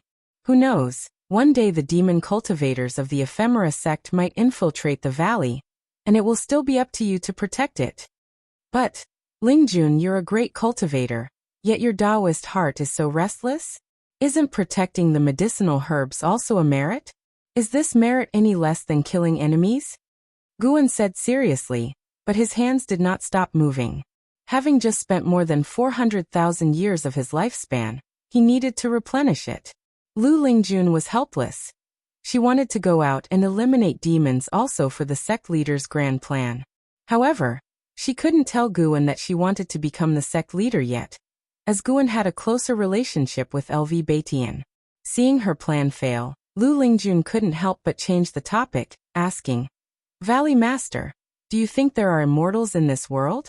If the world is so vast, why can't mortal spirits see them if they exist?" "Of course there are, otherwise, why would there be us cultivators? We are just on the path of pursuit." Guan answered, "Of course there are. I am one. I just can't tell you." Guan felt secretly proud, and at the same time, he thought of a possibility. Could it be that immortals are hiding in the mortal world, and previously his divine sense couldn't detect them?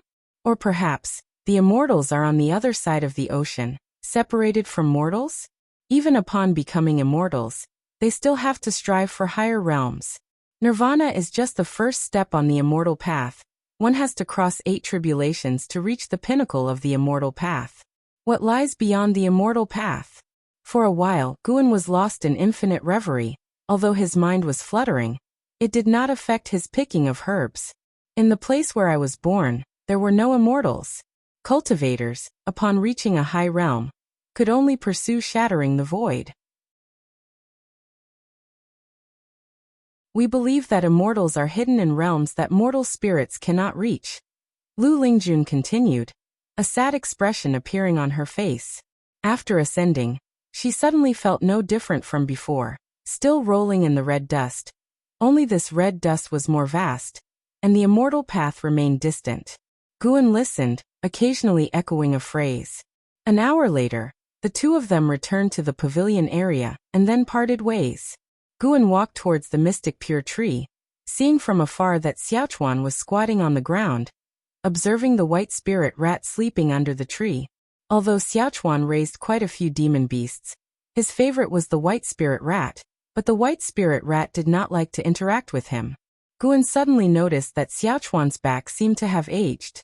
Xiaochuan was only 3 years younger than Guan, now already 70 years old, and had not yet reached foundation establishment. How could he not show signs of aging? Guan had once given Xiaochuan a youth-preserving pill, but it could only keep his appearance youthful. Xiaochuan's demeanor and mindset had begun to age. This made Guan feel a bit trance-like. 100 years from now, Xiaochuan would leave him. Xiaochuan didn't like to practice, and Guan couldn't force him. Fortunately, even if Xiaochuan couldn't achieve much in immortal cultivation, he still led a happy life. This life was without regrets thanks to Guan. Guan came up behind Xiaochuan and asked with a smile. Xiaochuan, what are you looking at? If you want to hold it, just pick it up. Xiaochuan looked up helplessly saying, it has a bad temper. Last time I tried to hold it, and it scratched me. Oh, why didn't you tell me? The rascal. Guan immediately walked over, grabbed the white spirit rat by the tail, and lifted it up. The white spirit rat awoke, and when it saw that it was Guan, it stopped struggling immediately. Guan placed it into Xiaochuan's arms and warned it with his eyes not to resist. The rat reluctantly curled into a ball. Xiaochuan, now able to hold the white spirit rat, revealed an excited smile, and began gently stroking its back. At this moment, Guan sensed battle aura coming from afar. A mystic heart realm battle. One of the auras was Xian Quan's. He only glanced at it, having no intention of intervening. As long as the Mahayana realm cultivators of the ephemera sect did not make a move, he was too lazy to step in. This was the calamity of the 9 dynasties, not his alone, and he couldn't let Supreme Sect develop a dependency on Sword Venerable Fudao. After chatting with Xiaochuan for a little while longer, Guan finally left. Xiaochuan put down the white spirit rat, which then quickly ran back to the mystic pure tree to continue sleeping. Xiaochuan turned his head, staring at Guan's back. For some reason he felt increasingly distant from him. Though they were always together, and Guan had no intention of leaving Supreme Sect, he could not help but feel a sense of loss. Fortunately, this sense of loss came and went quickly. Little Yang, come over here, let's check on the spirit chickens. They should be laying eggs today. Xiaochuan called to a servant disciple not far away. The thought of the spirit chickens laying eggs brought a smile to his face. Heavenly Phoenix Mountain. In an underground space, Guan sat on the ground with a steel placed before him, stroking his chin in deep thought. Tian Yaoer squatted nearby, curiously watching him. Unable to hold back, she asked, what are you thinking about? Guan answered, I'm thinking of giving this cave a name. He suddenly thought of something, looked at Tian Yaoer and said, if I let you name it, what would you call it?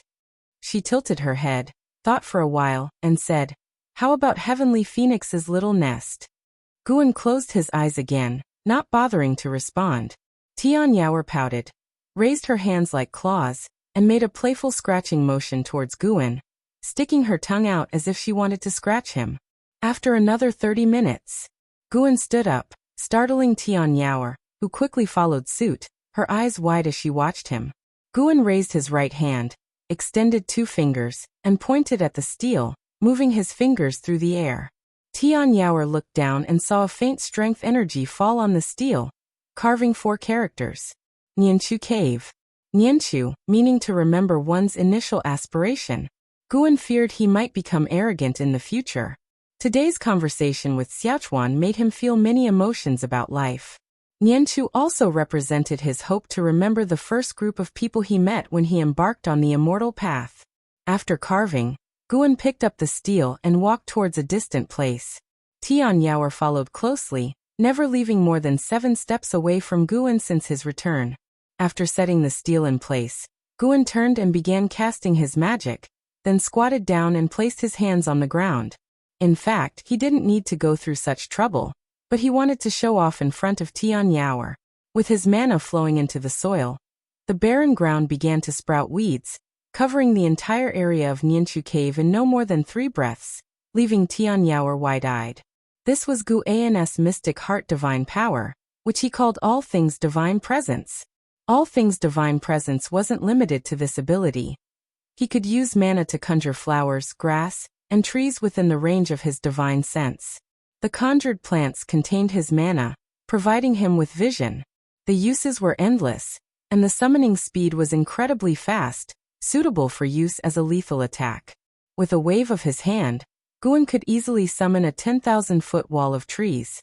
He wasn't sure of the ultimate limits of this power yet. Just thinking about it excited him. Additionally, this divine power could also accelerate the growth of plants.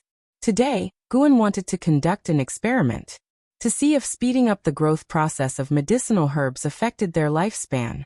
He took out a seed and buried it in the soil. Tianyao, already bewildered, watched the green spread across the ground, doubting Guan's claim, as she had never seen the demon mother use such methods. Half an hour later, Guan looked at the fresh second-tier spirit grass in his hand and sighed. Forcing growth indeed diminished the lifespan. By hastening the second-tier spirit grass to maturity within half an hour, the lifespan was lost. According to his lifespan detection, this second-tier spirit grass was approaching its end, but the detection couldn't show the number of months left, making it hard for him to judge directly. It seemed he still needed to farm patiently. Guan cursed his greed inwardly. His ability to seize lifespans was already very exaggerated, yet he wanted it faster. He stood up and likewise Tianyao followed, mimicking him. "Don't you have anything to do?" Guan couldn't help but ask. Tianyao blinked and asked, "Like what? Aren't you seeking revenge? Shouldn't you be cultivating?" "How should I cultivate? You haven't taught me the cultivation technique yet," Tianyao answered, feeling wronged. Admittedly, her grievances were rather endearing. Guan cursed inwardly and then asked, "How did you improve your cultivation level?" He had seen Tianyao's past, but only for 10 years. Since her early years, she had been kept by the Heaven Phoenix demon mother, occasionally fed various elixirs and medicinal broths. He had thought she had been given the technique of immortal cultivation during her childhood. "I don't know, it just happened," Tianyao replied. Guan thought for a moment, realizing this might be a good thing, preventing her from abandoning her cultivation to start anew. Subsequently, Guan began teaching the primordial earth immortal skill to Tianyao. She truly didn't understand cultivation at all, requiring Guan to explain some basic cultivation principles. After a night, Tianyao finally learned to absorb energy by herself, allowing Guan to breathe a sigh of relief. During the process, he realized Tianyao was completely illiterate. He glanced at the scattered books in the distance, pondering whether to keep a copy of the Supreme Secret Record since it contained illustrations. But then he dismissed the idea. Too disgraceful. He couldn't let an ignorant demoness see such books. If Tianyao developed bad thoughts later, it would affect his cultivation here. It was all Shenzhen's fault, making Guan's thoughts increasingly impure. Some books deserve to be banned for a reason.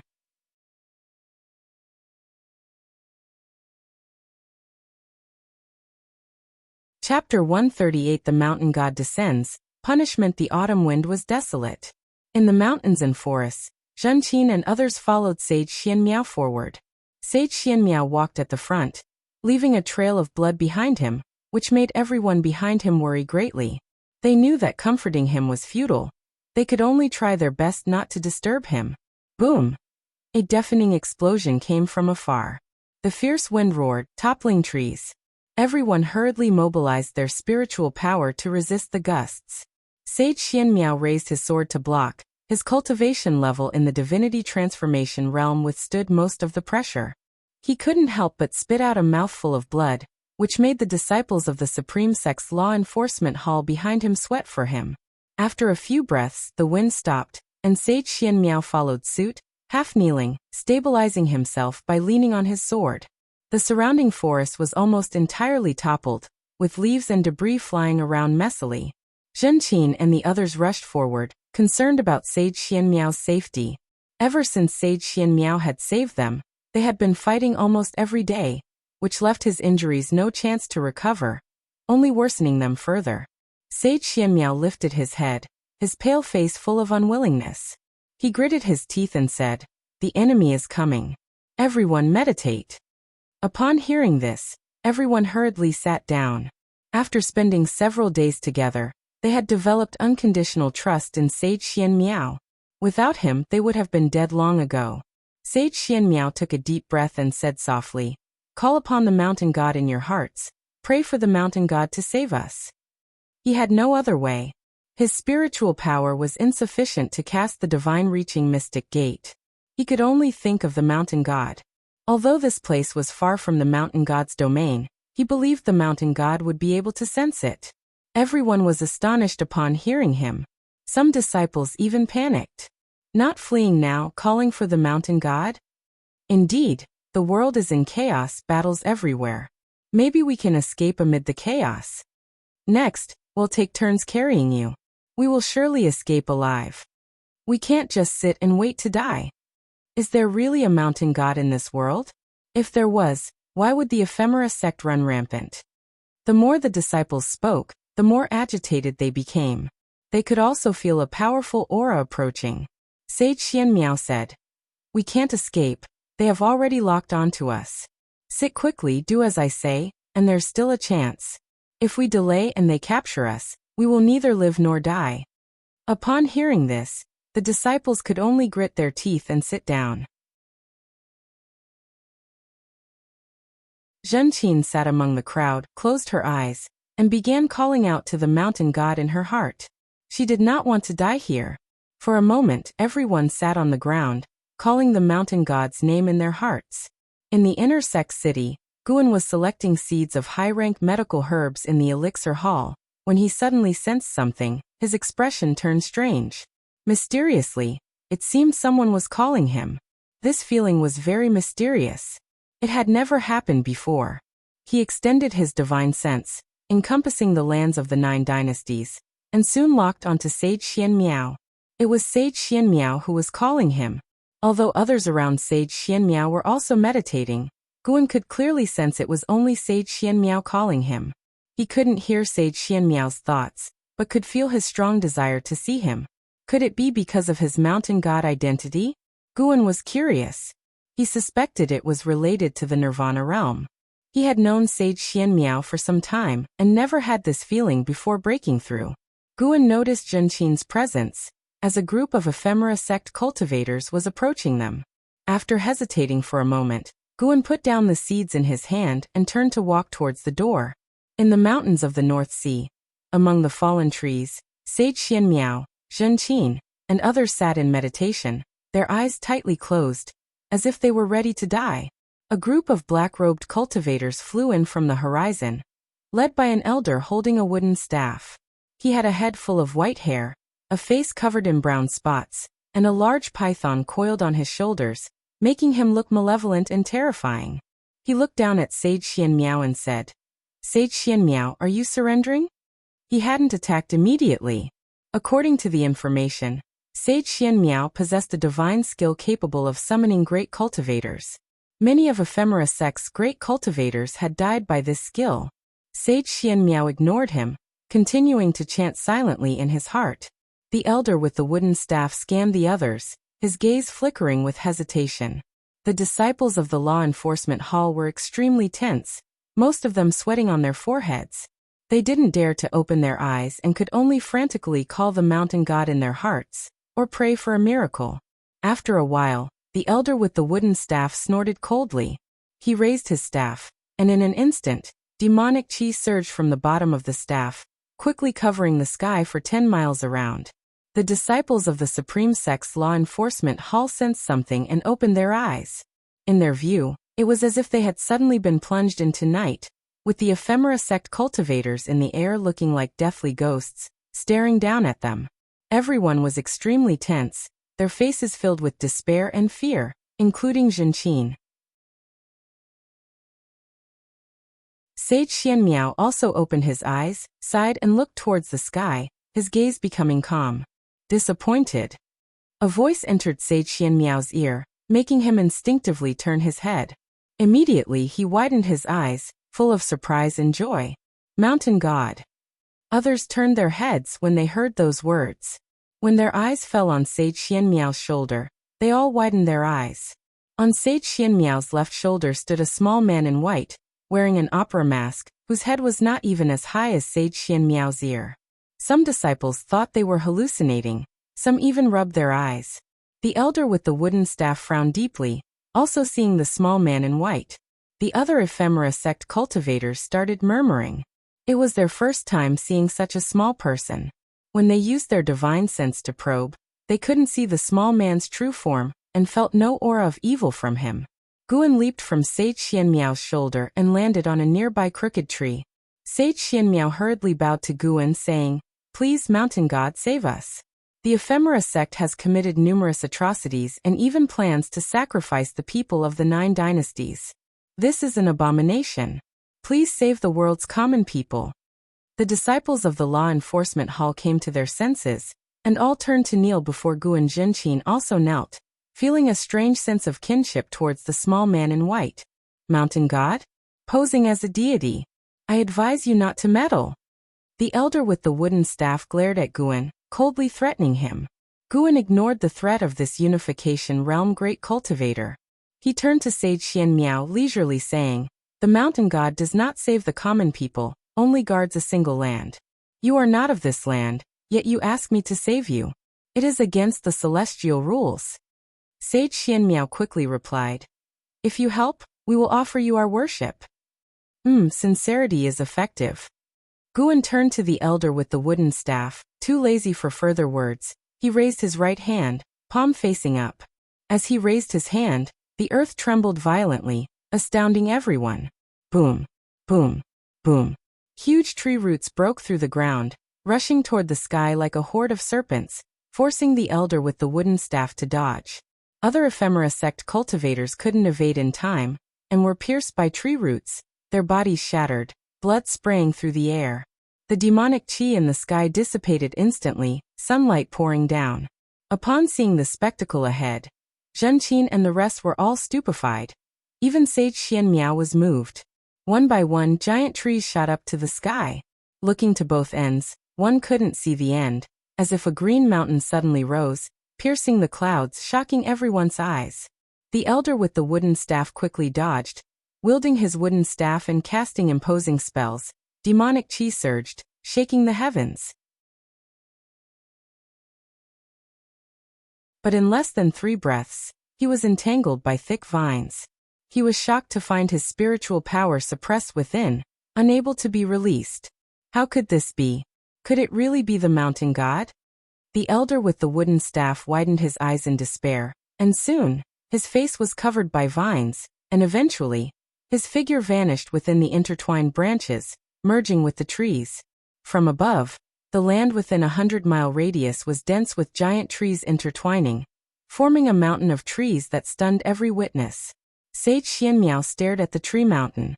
Even with his eyesight, he couldn't determine the height of these trees. Lines of prompts began to appear before Guan's eyes. A small harvest. All these people combined barely account for 5,000 years of lifespan. Guan withdrew his hand, causing the terrifying and magnificent tree mountain to dissolve, transforming into countless green light stars that quickly disappeared. The huge chasm like an abyss in front showed that the previous scene was real. The disciples of the law enforcement hall looked at Guan again with eyes filled with reverence and incredulity. Such a small figure, yet capable of godlike feats, truly the mountain god. Even stronger than the legend. Guan looked at Sage Xianmiao, stroked his chin and pondered. "I told you not to reveal my existence. I must punish you." Sage Xianmiao took a square wooden box from his storage bag and said, "I am willing to be punished.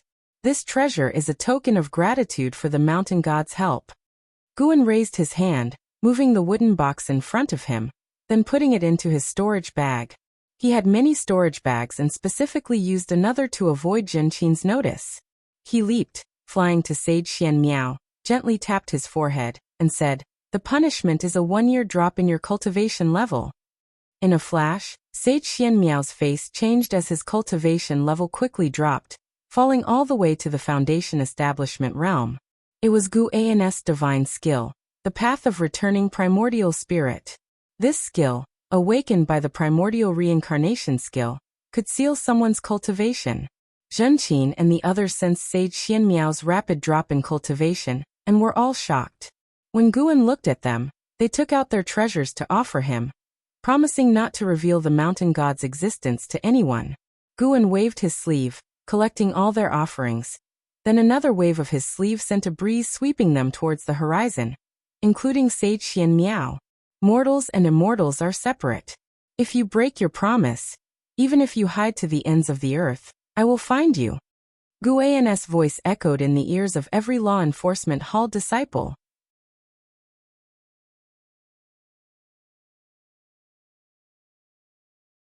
Chapter 139. Immortal Path Techniques. The eve of the final battle, Guan manipulated the breeze formed by his mana to gently deliver Sage Xianmiao, Zhenqin, and the others to the border of the Taicang dynasty, before withdrawing his thoughts and then disappearing from the spot. This time, he mainly acted for Zhenqin. However, the feeling of taking action was quite nice. It made him truly feel the power of the immortal path. No wonder the Nirvana realm is so special. Without experiencing Nirvana, human cultivators cannot live past 10,000 years. The difference between Nirvana realm and Mahayana realm is not just the strength of spiritual power, but a comprehensive disparity. After returning to the Supreme Sect, Guan continued to procure medicinal herbs in preparation for planting at Nianchu Cave. Before sowing, he had to properly instruct Tianyao. Now he already possessed some methods akin to immortals, no longer needing to teach Tianyao hand by hand. He only needed to point his finger at her forehead to transmit a large amount of information into her mind. However, to conceal his strength, he decided to teach slowly. Anyway, he had plenty of time. On the other side, beside a large river, the disciples of the law enforcement hall looked at Sage Xianmiao with words stuck in their throats. They could hardly care about the joy of surviving the catastrophe. They were more worried about Sage Xianmiao being distressed. If not for saving them, how could Sage Xianmiao have ended up in such a state? Sage Xianmiao washed his face, stood up, and smiled at everyone, saying, "You don't need to worry about me. My cultivation was merely sealed by the mountain god for a year. Indeed, this was my ordeal due to my failure to keep my promise." The disciples all spoke up, taking the responsibility onto themselves, but Sage Xianmiao merely laughed freely. Having his cultivation suppressed to the foundation establishment realm did not cause him any pain. On the contrary, he felt more exhilarated. Now he was completely convinced that the mountain god was a true immortal. The mountain god's methods made him feel incredulous, and also very excited. The road of immortal cultivation can truly lead to success. Alright everyone, now that we have returned to the Taicang dynasty, it is time to part ways. Remember, do not reveal the existence of the mountain god to anyone. Sage Xianmiao cupped his hands as he spoke. All the disciples hastily returned the salute and promised not to reveal it. Considering that even someone as strong as Sage Xianmiao had his cultivation sealed, how could they dare to provoke the mountain god? They shared the same feeling as Sage Xianmiao, one of excitement, for they had seen unprecedented hope. The path to immortality is vast. Whether there are immortals has always been a persistent debate in the immortal cultivation world. Having witnessed immortals, they would be more steadfast than others. Autumn passed, winter arrived, and snow gradually covered the mystic valley. Zhenqin came back to visit him, telling him about the chaos outside. There are just too many people in the ephemera sect. Even with the combined forces of 9 dynasties, they can't kill them all. Zhenqin sighed. She was only a foundation establishment realm cultivator, and the situation she could see was limited. Guan often witnessed battles in the Mystic Heart realm. Now, great cultivators in the Mystic Heart realm were stationed all over the world. The number of Mystic Heart realm cultivators in the 9 dynasties had already exceeded 20, and was still increasing. The same was true for the ephemera sect. The Mystic Heart realm was in a stalemate, causing the wars below to be deadlocked. This would be a protracted war lasting for years. Guan was not in a hurry. He was just waiting for that Mahayana realm cultivator to show up, and the moment he did, he would kill him. His divine sense could cover the entire 9 dynasties, but the main lineage of the ephemera sect was inside the 9 Nether Road, so he hadn't detected the Mahayana realm cultivator's whereabouts yet. He did not plan to go into the 9 Nether Road to capture him. He wanted to wait until the other party revealed himself, so that news of his death could spread. At that time, the ephemera sect, leaderless, could only disperse.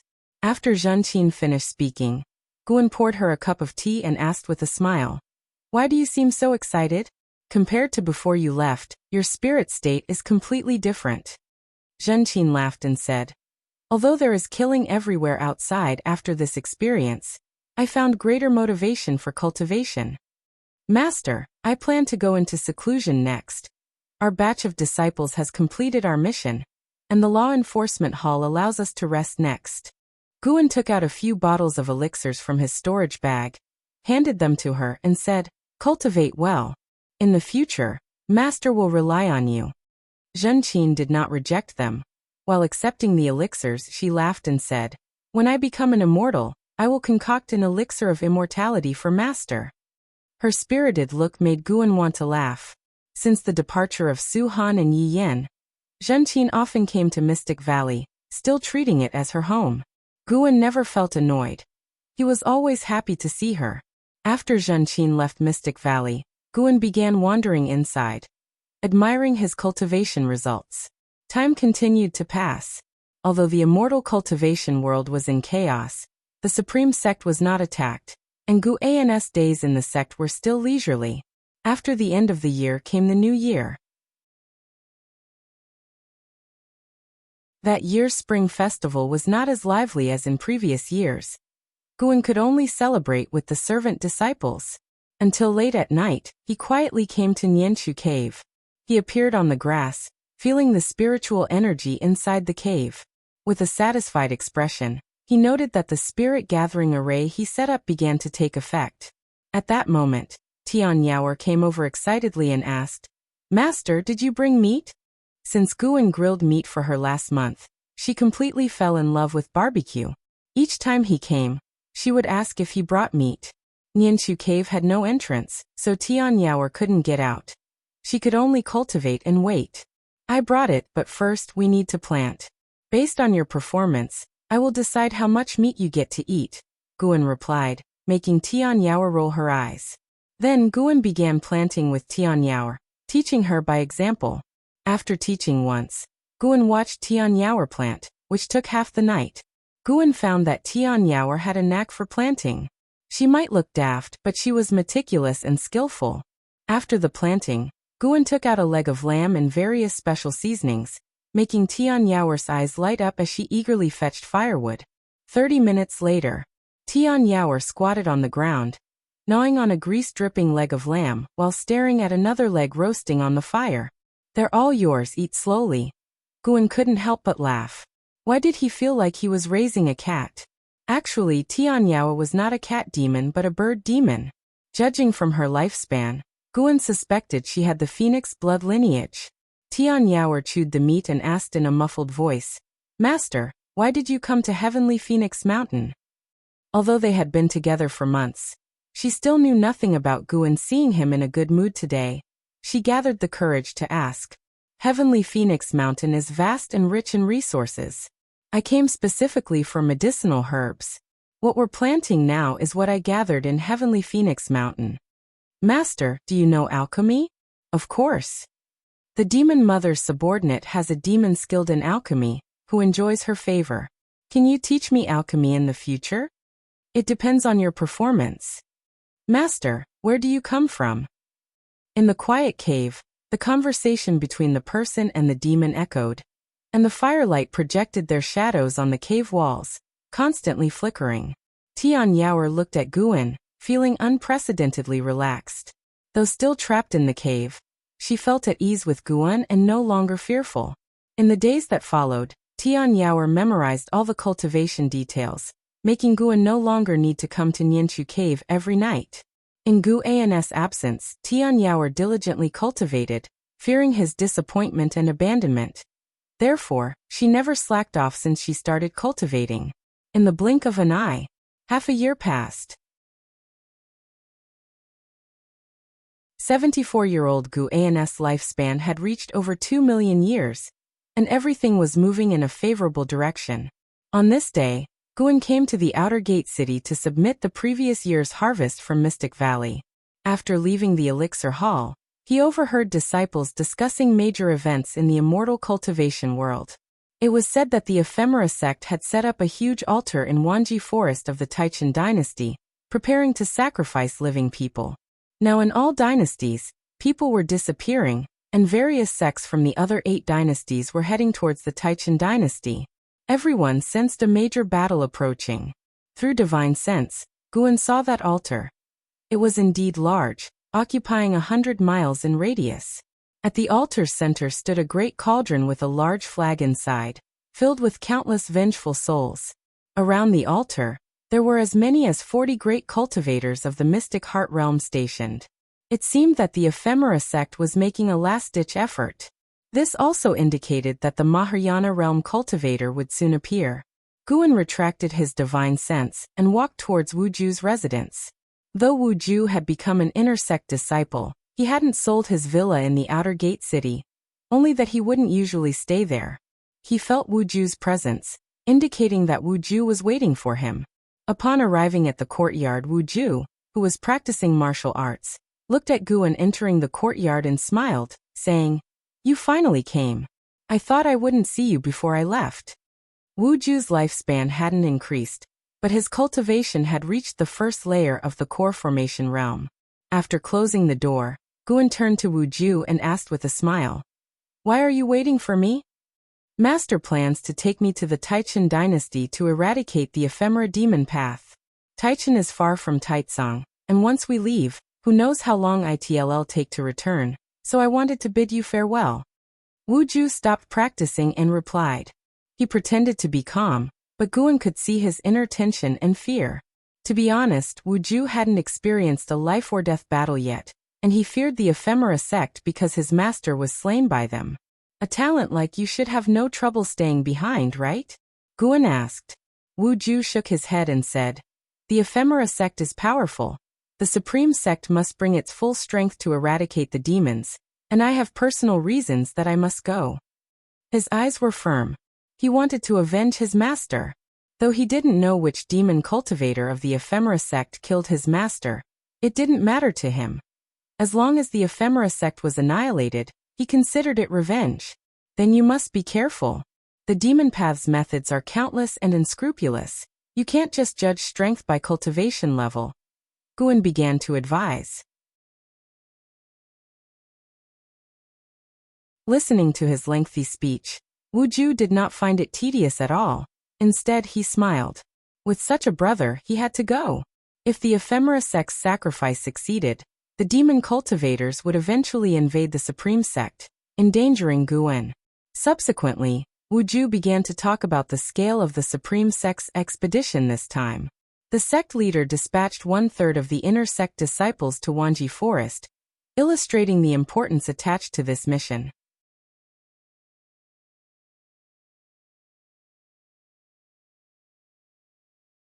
None after saying goodbye to Wuju, in the following days, Guan could see many Supreme Sect disciples flying over the Third Medicine Valley and Mystic Valley. The Supreme Sect had started going to war. Guan stood on the balcony looking into the distance. He could see the Wanji Forest erupting into battle, with the sects that had arrived first launching an offensive against the ephemera sect. Unfortunately, 40 Mystic Heart Realm great cultivators joined forces, becoming nearly invincible. Ultimately, the various dynasty cultivators returned defeated, waiting to gather more strength. Guan then looked towards the dustless wasteland, reoccupied by the ephemera sect. Continuous streams of ephemera sect cultivators flew out from the entrance of the Nine Nether Road, all heading toward the Taicang dynasty. The 9 dynasties comprised of Taicang, Great Yu, Qintang, Tianwei, Taichan, Hanlu, Great Zhao, Great Jiang, and Wuzhen. The Taicang dynasty was relatively weak, situated at the center of the 9 dynasties with a vast territory, now occupied by the ephemera sect. From a macro perspective, Guan saw that around the Taicang dynasty, cultivators were continuously heading to provide support, a very spectacular sight. As Guan watched, he couldn't help but feel his blood boil, wanting to join in the excitement. However, he needed to guard his medicine valley, as that was the most important task. Moreover, if he acted prematurely, that Mahayana cultivator might not show up. The opponent had been silent until now, making Guan believe they were definitely preparing something. The gigantic sacrificial platform in the Wanji Forest looked like a target to Guan. He suspected that the ephemera sect would sneak attack the Supreme Sect. Not only did he have this suspicion, but the Supreme Sect also showed caution, with a Mystic Heart Realm great cultivator currently guarding the sect, and it wasn't Ancestor Xian Quan. A month later, the number of patrols in the cities of the Supreme Sect increased, with a tense atmosphere permeating the sect, even affecting the servant disciples in the Third Medicine Valley and Mystic Valley. As the chief disciple of Mystic Valley, Lu Jiujia began arranging disciples to take turns guarding the mountain tops around the Medicine Valley, to prevent any demon cultivators from the ephemera sect from approaching. The third Medicine Valley was similarly vigilant, with deacons taking turns patrolling with their disciples. On this morning, in the third Medicine Valley, after morning exercises ended, Guan was walking towards his pavilion when he seemed to sense something, his expression changing slightly though he did not stop walking. Boom! A thunderous roar suddenly echoed across the sky, startling everyone in the valley, making them turn and look. From the direction of the intersect, rolling thunderclouds appeared, sweeping towards the third Medicine Valley, seemingly ready to cover the entire sky. What was that sound just now? Could it be an attack from the ephemera sect? But isn't the ephemera sect in the Taicang dynasty? Since our supreme sect ranks among the top of the 9 dynasties sects, if we were destroyed, the morale of the 9 dynasties would certainly plummet. I hope it doesn't involve our Medicine Valley. Disciples gathered and began discussing. Guan also stopped in his tracks, standing by a wooden fence at the edge of a garden, looking into the distance, observing the battle in the sect's main city. The sect's main city was the largest city of the supreme sect. Inner sect disciples could enter the city but could not reside there. Only the high-ranking individuals of the supreme sect lived there. At this moment, 2 Unification Realm great cultivators were fighting in the sect's main city. As their battle progressed, more cultivators joined in, eventually forming a large-scale melee. It wasn't an attack from the ephemera sect, but rather spies from the ephemera sect starting to act. After watching for a while, Guan realized that the troublemakers seemed to come from the same family. Lu Lingjun approached Guan and said, "Valley Master, from now on, do not leave the Medicine Valley." She also looked towards the sect's main city, eyes filled with gravitas. She had sensed the presences of at least 5 Unification Realm cultivators. Just Unification Realm cultivators weren't enough to unsettle her. She had a premonition that something extremely dreadful was about to happen. Guan nodded lightly, then continued to watch the battle. The third Medicine Valley quickly darkened, as if night had fallen. Rumble! A deep thunderous sound echoed across the sky, making it seem as if an ancient ferocious beast was roaring in the sea of clouds, creating a deafening noise. "It is time for you to show yourself. Our battle will determine the fate of the Supreme Sect." A cold, indifferent voice echoed throughout the entire Supreme Sect, making everyone who heard it feel a heavy pressure on their chest, very uncomfortable. Lu Lingjun's face changed slightly. She could confirm that the owner of this voice had a cultivation level beyond the Unification Realm. Guan saw someone walking among the clouds. That person wore a black robe, had a purple crown on their head, and 18 golden short swords floating behind them. As they walked forward with sleeves fluttering in the wind, they stirred up waves of energy, giving an imposing aura reminiscent of a dragon's presence. 5th layer of Mystic Heart Realm. This person was likely among the upper echelons of the ephemera sect, with a cultivation level 3 layers higher than any Mystic Heart Realm great cultivator in the Supreme Sect. Meanwhile, in the inner sect city, inside the book collection hall, Elder Sulu stood in front of the counter, watching a figure walking down the stairs from afar. He couldn't help but ask, "How confident are you?" Following his gaze, an old man with an immortal demeanor dressed in black robes came walking down the stairs, holding a horsetail whisk, his expression calm. He didn't stop, continuing down the stairs, leaving only one sentence, "I will do my best." Sulu turned to look out the window. The rolling thunderclouds looked like a black ocean, stirring up huge waves, oppressive and horrifying. Worry appeared in his eyes. "Today is the first time since reaching Mystic Heart that I combat another Mystic Heart realm. May I know your name?" The old man's voice echoed throughout the entire Supreme Sect, bringing the restless cities to silence. Mystic Heart Realm? Lu Lingjun was also hearing this realm name for the first time.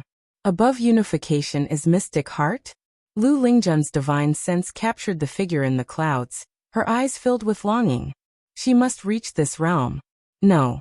She would surpass the Mystic Heart realm. I am Venerable Qi Qian of the Ephemera sect. Dying by my hand would not be in vain for one who has reached Mystic Heart. The earlier voice rang out again, with an arrogant tone that made the Supreme Sect cultivators worry for Ancestor Kusong. Boom! A tremendous pressure descended, covering the entire supreme sect. The thunderclouds in the sky churned violently, and almost all the cities lit up with protective light screens, using formations to resist the pressure from the battle in the sky. Venerable Qi Qian and Ancestor Kusong were already engaged in combat. The two fought fiercely high in the sky, not affecting the ground below, but their pressure was so immense that even the mountains between heaven and earth trembled. Lu Lingjun stared intently at the sky, not wanting to miss any details of the battle between the two Mystic Heart Realm great cultivators. Guan couldn't help glancing at her. She wouldn't gain path enlightenment from this, would she? After a while, Lu Lingjun was still deeply absorbed, while Guan turned and walked towards the valley entrance. The ephemera sect had not only sent Venerable Qi Qian, but also an even more powerful presence. That person had already reached the entrance of the third medicine valley. From a distance, Guan saw a woman in white walking towards the valley entrance, wearing a bamboo hat, looking very mysterious. Her hands were placed in front of her lower abdomen, white as snow, with a dignified demeanor, as if she were a fairy descended to the mortal world. It was hard to associate her with the demon cultivators of the ephemera sect. Fairy by Xia, 9th layer of Mystic Heart Realm 2180/4900/6500 9th layer of Mystic Heart Realm. This truly was an attempt to flatten the supreme sect in one fell swoop. Guan sighed inwardly and walked quickly. Soon he stood before Fairy by Xia, cupping his hands in salute. The ephemera sect is causing chaos. May I ask what brings you here, senior? Fairy by Xia's bamboo hat was draped with a veil, her red lips faintly visible, likely painted with thick lipstick. This witch was very cautious, using some secret technique to make her cultivation appear at the first layer of the core formation realm. Little brother, the spiritual energy in this medicine valley is so abundant. Your identity must not be simple. Tell me, who are you? Fairy by Xia's voice was melodious, captivating. Guan raised his hand and grabbed her wrist, saying, I am just an ordinary outer disciple of the Supreme Sect. Fairy by Xia laughed, her laughter filled with chill. She did not struggle against Gu An's grip and used sound transmission skill. It's said that sword Venerable Fudao is only active within 1,000 miles. Little brother, if you have information about sword Venerable Fudao, I can spare your life. Guan had anticipated her using sound transmission skill, so he chose to listen to her finish. Gu An's expression turned serious. It seems you are indeed a demon cultivator. In an instant, Fairy by Xia felt a domineering and unparalleled force invade her body. Her face, hidden under the veil, turned pale with fear. She tried to shake off Gu An's hand but found she couldn't.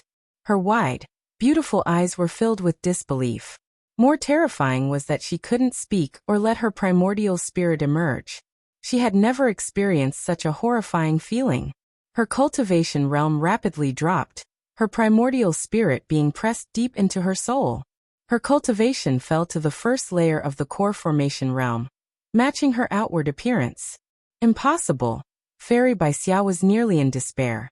The opponent's might and the drop in her cultivation left her utterly irrational. In her desperate gaze, Guan took out a pearl. The 1,000 shadow pearl given to him by LV Baitian. With his left hand still holding Fairy by Xia's wrist, Guan pressed the 1,000 shadow pearl onto her abdomen with his right hand. Demon cultivator. Take this. Guan shouted, and with a loud boom, the 1,000 shadow pearl burst into dazzling light. Spears of strength energy exploded, turning Fairy by Xia into a bloody corpse, covering Guan in blood. The 1,000 shadow pearl couldn't kill a Mystic Heart Realm cultivator. Before using the pearl, Guan had forced her soul to scatter with mana, causing instant death. His shout attracted the attention of many servant disciples. Lu Lingjun suddenly appeared in front of Guan, seeing him covered in blood. She frowned and asked, Are you all right? Why didn't you call me just now? Guan pretended to be terrified. I thought it was an inner sect disciple. It turned out she was a demon cultivator from the ephemera sect. Quickly destroy the body to avoid future trouble from the ephemera sect. He was trembling as he held the 1,000 shadow pearl. Killing Fairy by Xia granted him an additional 495 years of lifespan, not bad. Lu Lingjun, looking at the terrified Guan, immediately cast a spell to burn Fairy by Xia's body with spiritual fire. The residual mana in Bai Xia's body aided the burning, quickly reducing the body to ashes. Lu Lingjun couldn't detect the Nirvana realm's mana. These were vastly different powers. But she could confirm that the opponent indeed had the cultivation of the first layer of the core formation realm. Watching the ashes, Guan sighed with relief, muttering, "It's a pity she didn't have a storage bag or storage ring." Lu Lingjun retorted, "You don't seem too scared considering you look so timid. You are a golden list genius, and an initial core formation realm demon cultivator scared you like this." She began to reflect on the insights she gained from witnessing the battle earlier. She seemed to have grasped something. The mystic heart realm was indeed fascinating. The gap between the 9th layer of unification realm and the mystic heart realm was unimaginable. She suddenly felt that only by achieving the mystic heart realm, one can be considered a truly powerful cultivator.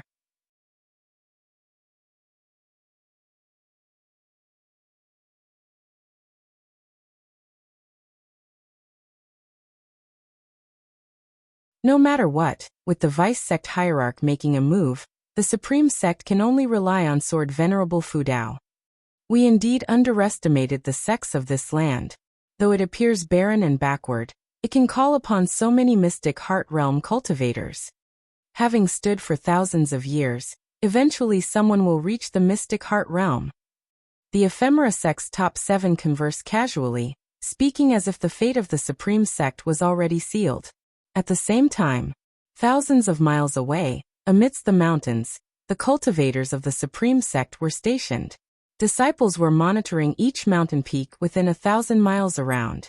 In a temporary hall within the main camp, LV Baitian, Ancestor Xian Quan, and dozens of high-ranking members of the supreme sect gathered. And Hao and Wu Ju were also present. And Hao stood next to LV Baitian, while Wu Ju stood behind Zhou Yu from the venerable pavilion. LV Baitian sat there in a domineering manner, looking less like a righteous path sect leader, and more like a demon lord. With a sullen face he asked, "What does this mean? Does the Tsangtian sect want to be the alliance hierarch?" Ji Chun from the Ji family said helplessly, "Indeed. The number of sects from the 9 dynasties has exceeded 40, and doing things recklessly would rather entangle us. Therefore, the Tsangtian sect proposed to elect an alliance hierarch, and since they have dispatched 1,000,000 disciples and 4 Mystic Heart Realm Supreme Elders, they believe they should lead. For Mystic Heart Realms, truly terrifying. It should be known that before the ephemera sect's disaster, the Unification Realm was the highest realm in the 9 dynasties. Little did anyone expect that when the 9 dynasties' catastrophe arrived, the Tsangtian sect could summon 4 Mystic Heart Realm Supreme Elders. Not every supporting sect sent Mystic Heart Realms. This was the dispatch array for battle. The Tsangtian sect no doubt had other Mystic Heart Realm great cultivators stationed, just like the Supreme sect. The Supreme sect could only send 1 Mystic Heart Realm Supreme Elder. Compared in strength, the Supreme sect really couldn't be compared to the Tsangtian sect. Ji Chen's words cast a silence over the hall. Many elders wanted to rebut, but had no rebuttal. The Ji family, Zhou family and Gu family were the 3 major families of the Taicang dynasty. But in the 9 dynasties, they might not even be in the top 3. LV Baitian took a deep breath, staring hard at Ji Chun, asking, "Where is your Ji family's ancestor? When will they arrive?" Ji Chun replied, "They should arrive within these few days, but only one could be found." Just like sects, the Mystic Heart Realm cultivators within aristocratic families rarely stayed within the family, often traveling the world in search of higher fortunes. LV Baitian looked at Zhou Yu.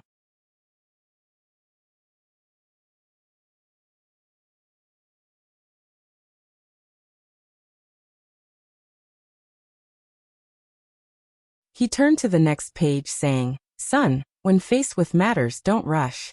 A sword cultivator must always be composed." At that moment, the treasure sword placed beside him began to tremble violently, catching his attention. A vast sword intent leaked from the sword, causing Zhuoyijian to be moved. "This is..." Zhuoyijian trembled with excitement, forgetting the words he wanted to say to his son.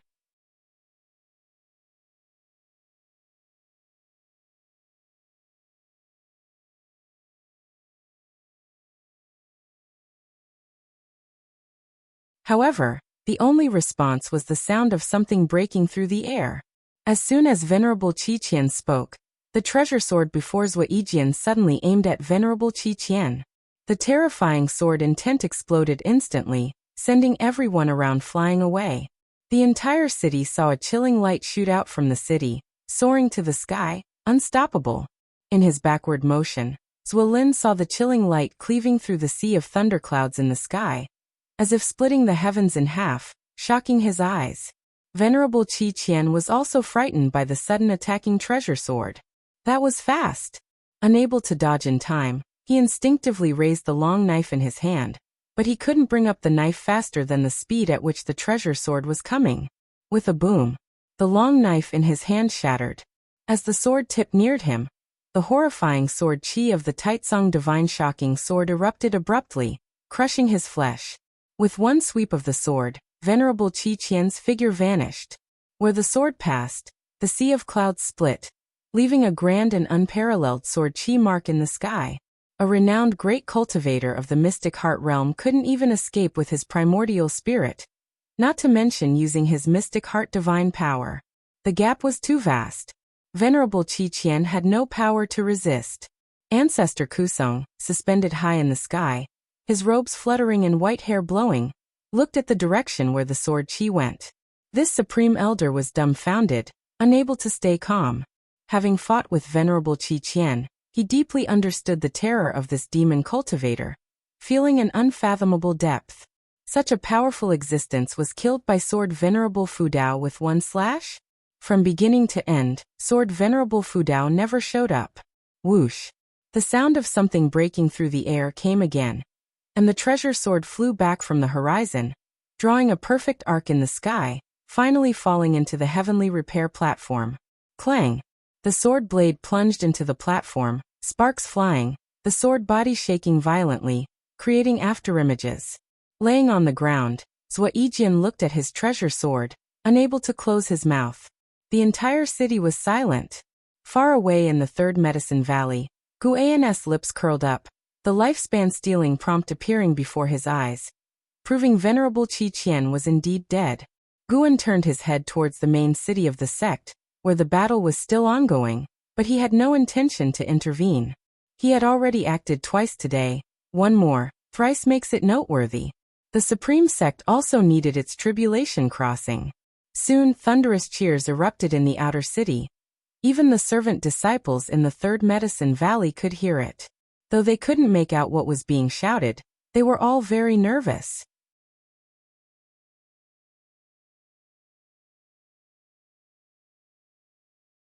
She had been immersed in the recollection of her path enlightenment, and hadn't shrugged off Guan's hand, which seemed absurd to her on reflection. Guan coughed awkwardly, saying, "I was scared at the time, don't mind it. I've never had a man hold my hand before." Lu Lingjun said, staring at Guan, "Haha, do you think I believe that? Living for 2,000 years, trying to play ghost stories with me?" Guan's face turned stern. He said seriously, "What? The Valley Master can't feel your hand?" He had saved her 100 years of detours. What was holding her hand worth? Lu Lingjun smiled, her smile carrying deeper implications. She said, "All right, from now on, you are mine then." She didn't wait for Guan's reply and turned to leave. Guan froze briefly, quickly catching up, saying, "Ms. Lu, I was joking, don't take it to heart. After a while, I will talk to the sect leader and have him transfer you out." Too late. Lu Lingjun pushed Guan aside, continuing forward. Guan said to himself, this was bad. He got tricked. By the way, I plan to cross the tribulation above the Medicine Valley. What do you think?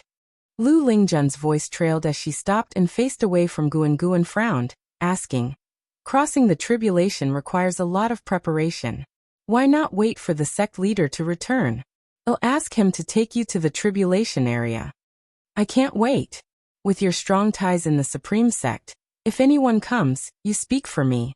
Don't worry, I won't affect the medicinal herbs in the valley." With that, she leapt up, flying thousands of feet high. A green lotus flew out from her sleeve, rapidly expanding. She stepped into the lotus and sat down. This scene made the servant disciples exclaim. Xiaochuan approached Guan again, asking what Lu Lingjun was doing. Guan looked up at Lu Lingjun, replying, "She's going to cross the tribulation." As he watched, Lu Lingjun kept waving her hands, and one magic artifact after another flew out, quickly forming circle after circle of formations around her. He suddenly became interested, wanting to see how terrifying a heavenly tribulation in the mystic heart realm was. Crossing the tribulation? Xiaochuan was stunned, his gaze shifting to the sky where Lu Lingjun was. In the Wanji forest, within the Six Paths Mahayana array, a group of 7 figures suddenly saw a black flame appear among them, startling them to their feet, who then bowed. "Greetings, sect hierarch," the 7 figures said in unison, drawing the attention of the cult followers arranging the offerings nearby. The offerings were all living people, each stuck with talisman paper, unable to move. The place where they stood was encircled by formations, their faces filled with terror, some even fainted from fear. "Where is the vice sect hierarch?" A tired voice came from within the black flame, belonging to Butcher Immortal Jing, the ephemera sect's sect hierarch. An old man wearing a mask replied, "He hasn't returned yet, but the attack on the Supreme Sect has already failed. We lost 70% of our spies in the Supreme Sect. According to the messages we received, Venerable Qi Qian was killed by sword Venerable Fu Dao with one strike. But the vice sect hierarch has not shown up, it's unclear where he went." His tone grew heavy when mentioning this.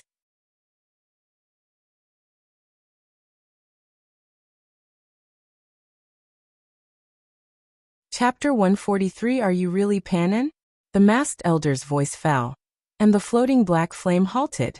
The other 6 all lowered their heads, their expressions fluctuating between dark and light. After the battle with the Supreme Sect, their dread of the sword Venerable Fu Dao reached a new height. The masked elder continued, "During this period, the main branch's losses have amounted to 20% of the congregation, among them 17 cultivators of the unification realm. We cannot determine the life or death of the vice sect hierarch. Do you have any way to ascertain this, sect leader?" Upon hearing this, Butcher Immortal Jing's voice came from within the black flame. "The vice sect hierarch is unrestrained. Even I do not know her whereabouts, but she cannot be dead. Unless a Mahayana cultivator is born in the 9 dynasties land. And even if there were one, to kill her would be no small feat. Have you felt the suppressive aura surpassing the mystic heart realm?" The masked elder replied, "No, but the sudden disappearance of the vice sect hierarch makes me have to consider it seriously. Rest assured, she is perhaps entangled in some matter, not dead without a trace. Moreover, I have already cast a spell on myself, no route for return. Continue finding sacrifices, the more the better. I need to glance at the heavenly destiny in one fell swoop."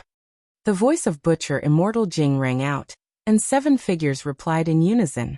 Chintang Dynasty, 3 Pure Ones Mountain. This sect, honored by the dynasty as a land of immortals, was hidden within a lake, with majestic peaks only faintly visible like a mirage. Under an old tree, Leah sat cross-legged, facing away from the cliff. The North Sea heavy sword stood beside him as he propped his hands on his knees, his eyes fixed on the chessboard on the ground, showing a troubled expression. He groaned, unable to help but rub his scalp. At this moment, a soul body descended from the old tree. It was the soul of the ancestor of the Li family, looking even more solid than before.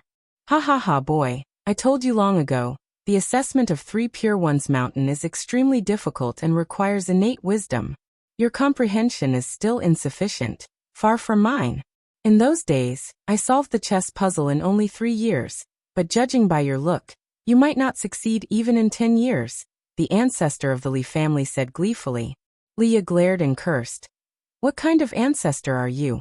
Hoping your descendants are inferior to you? I don't believe I'm truly worse than you." The ancestor of the Li family chuckled. "My master predicted that the Li family would produce a person of heavenly destiny to help me overcome tribulations. I thought it was you, but now it seems it might be someone else."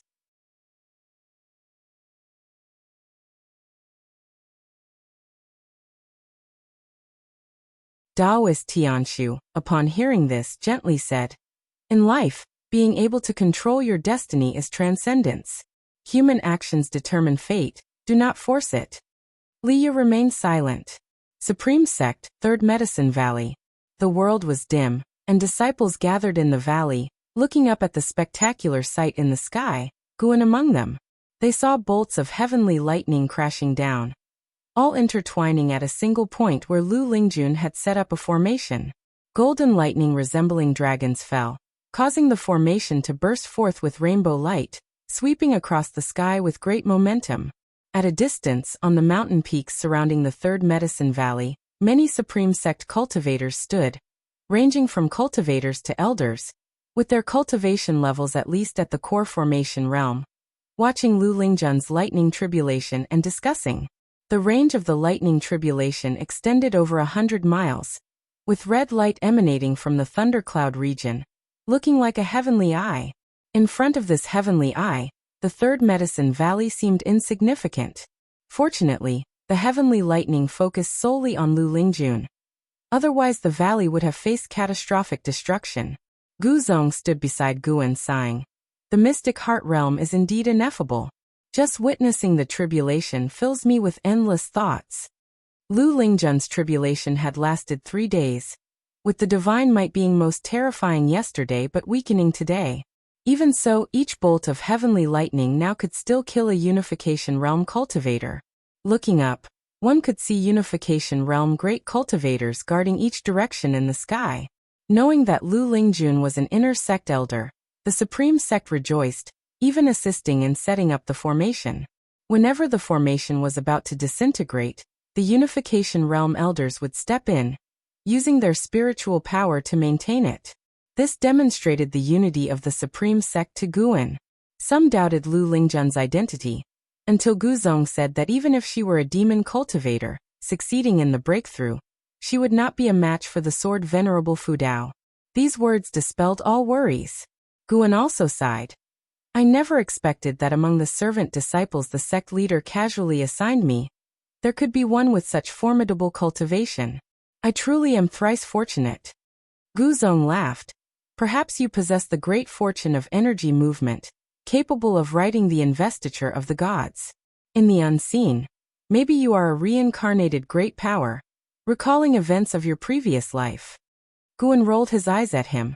Truly imaginative. I indeed have a past life.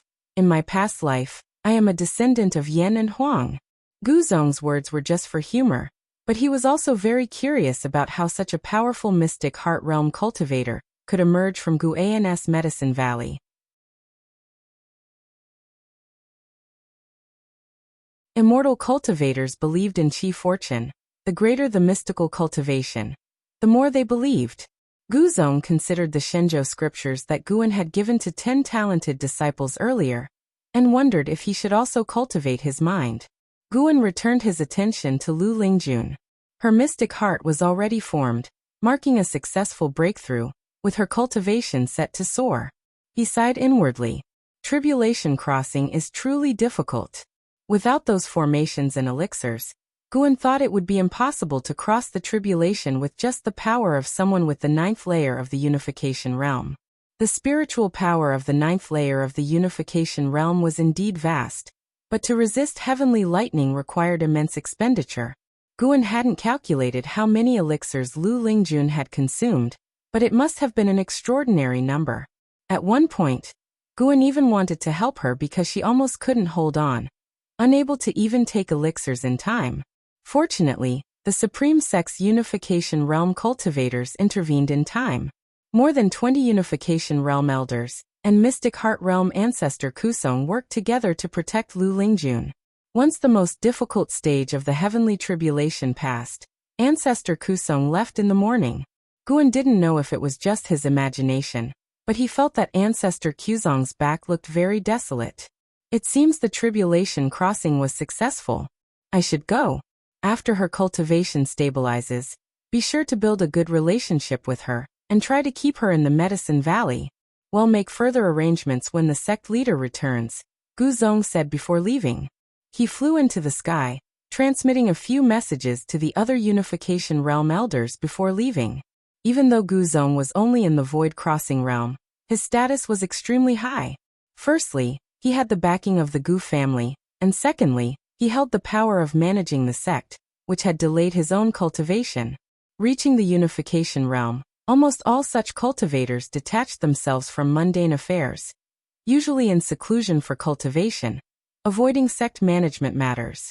Guan looked not far away where Shenzhen was painting a portrait of Lu Lingjun's tribulation crossing.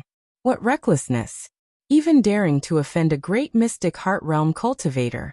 2 days later, as the thunder tribulation completely faded, Lu Lingjun successfully crossed it, formally stepping into the mystic heart realm. After retracting the formation, many of the Supreme Sect's unification realm great cultivators swarmed around her, exchanging pleasantries. For the assistance she received, Lu Lingjun was equally grateful, maintaining a humble demeanor that pleased the great cultivators. They were all very excited. The Supreme Sect had gained a new mystic heart realm cultivator. Especially at this crucial time, heaven truly favored the Supreme Sect. After a long time,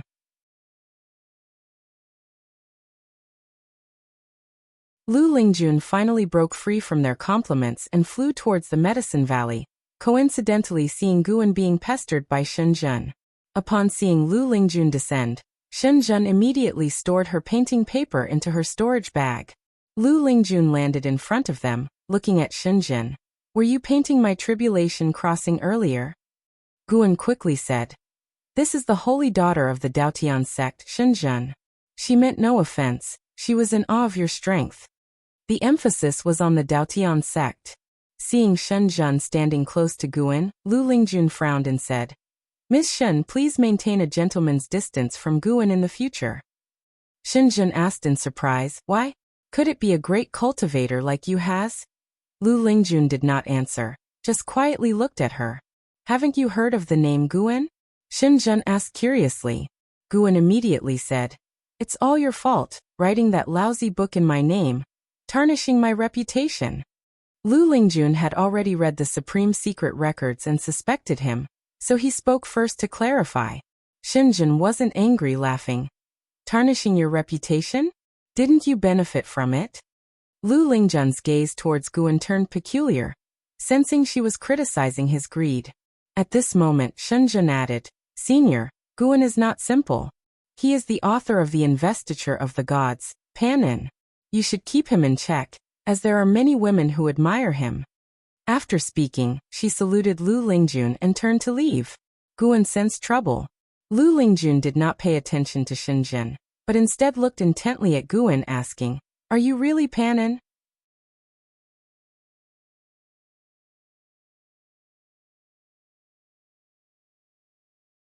Chapter 144. Prepare for the arrival of the immortal. Guan spent quite a while dealing with Lu Lingjun before sending her away.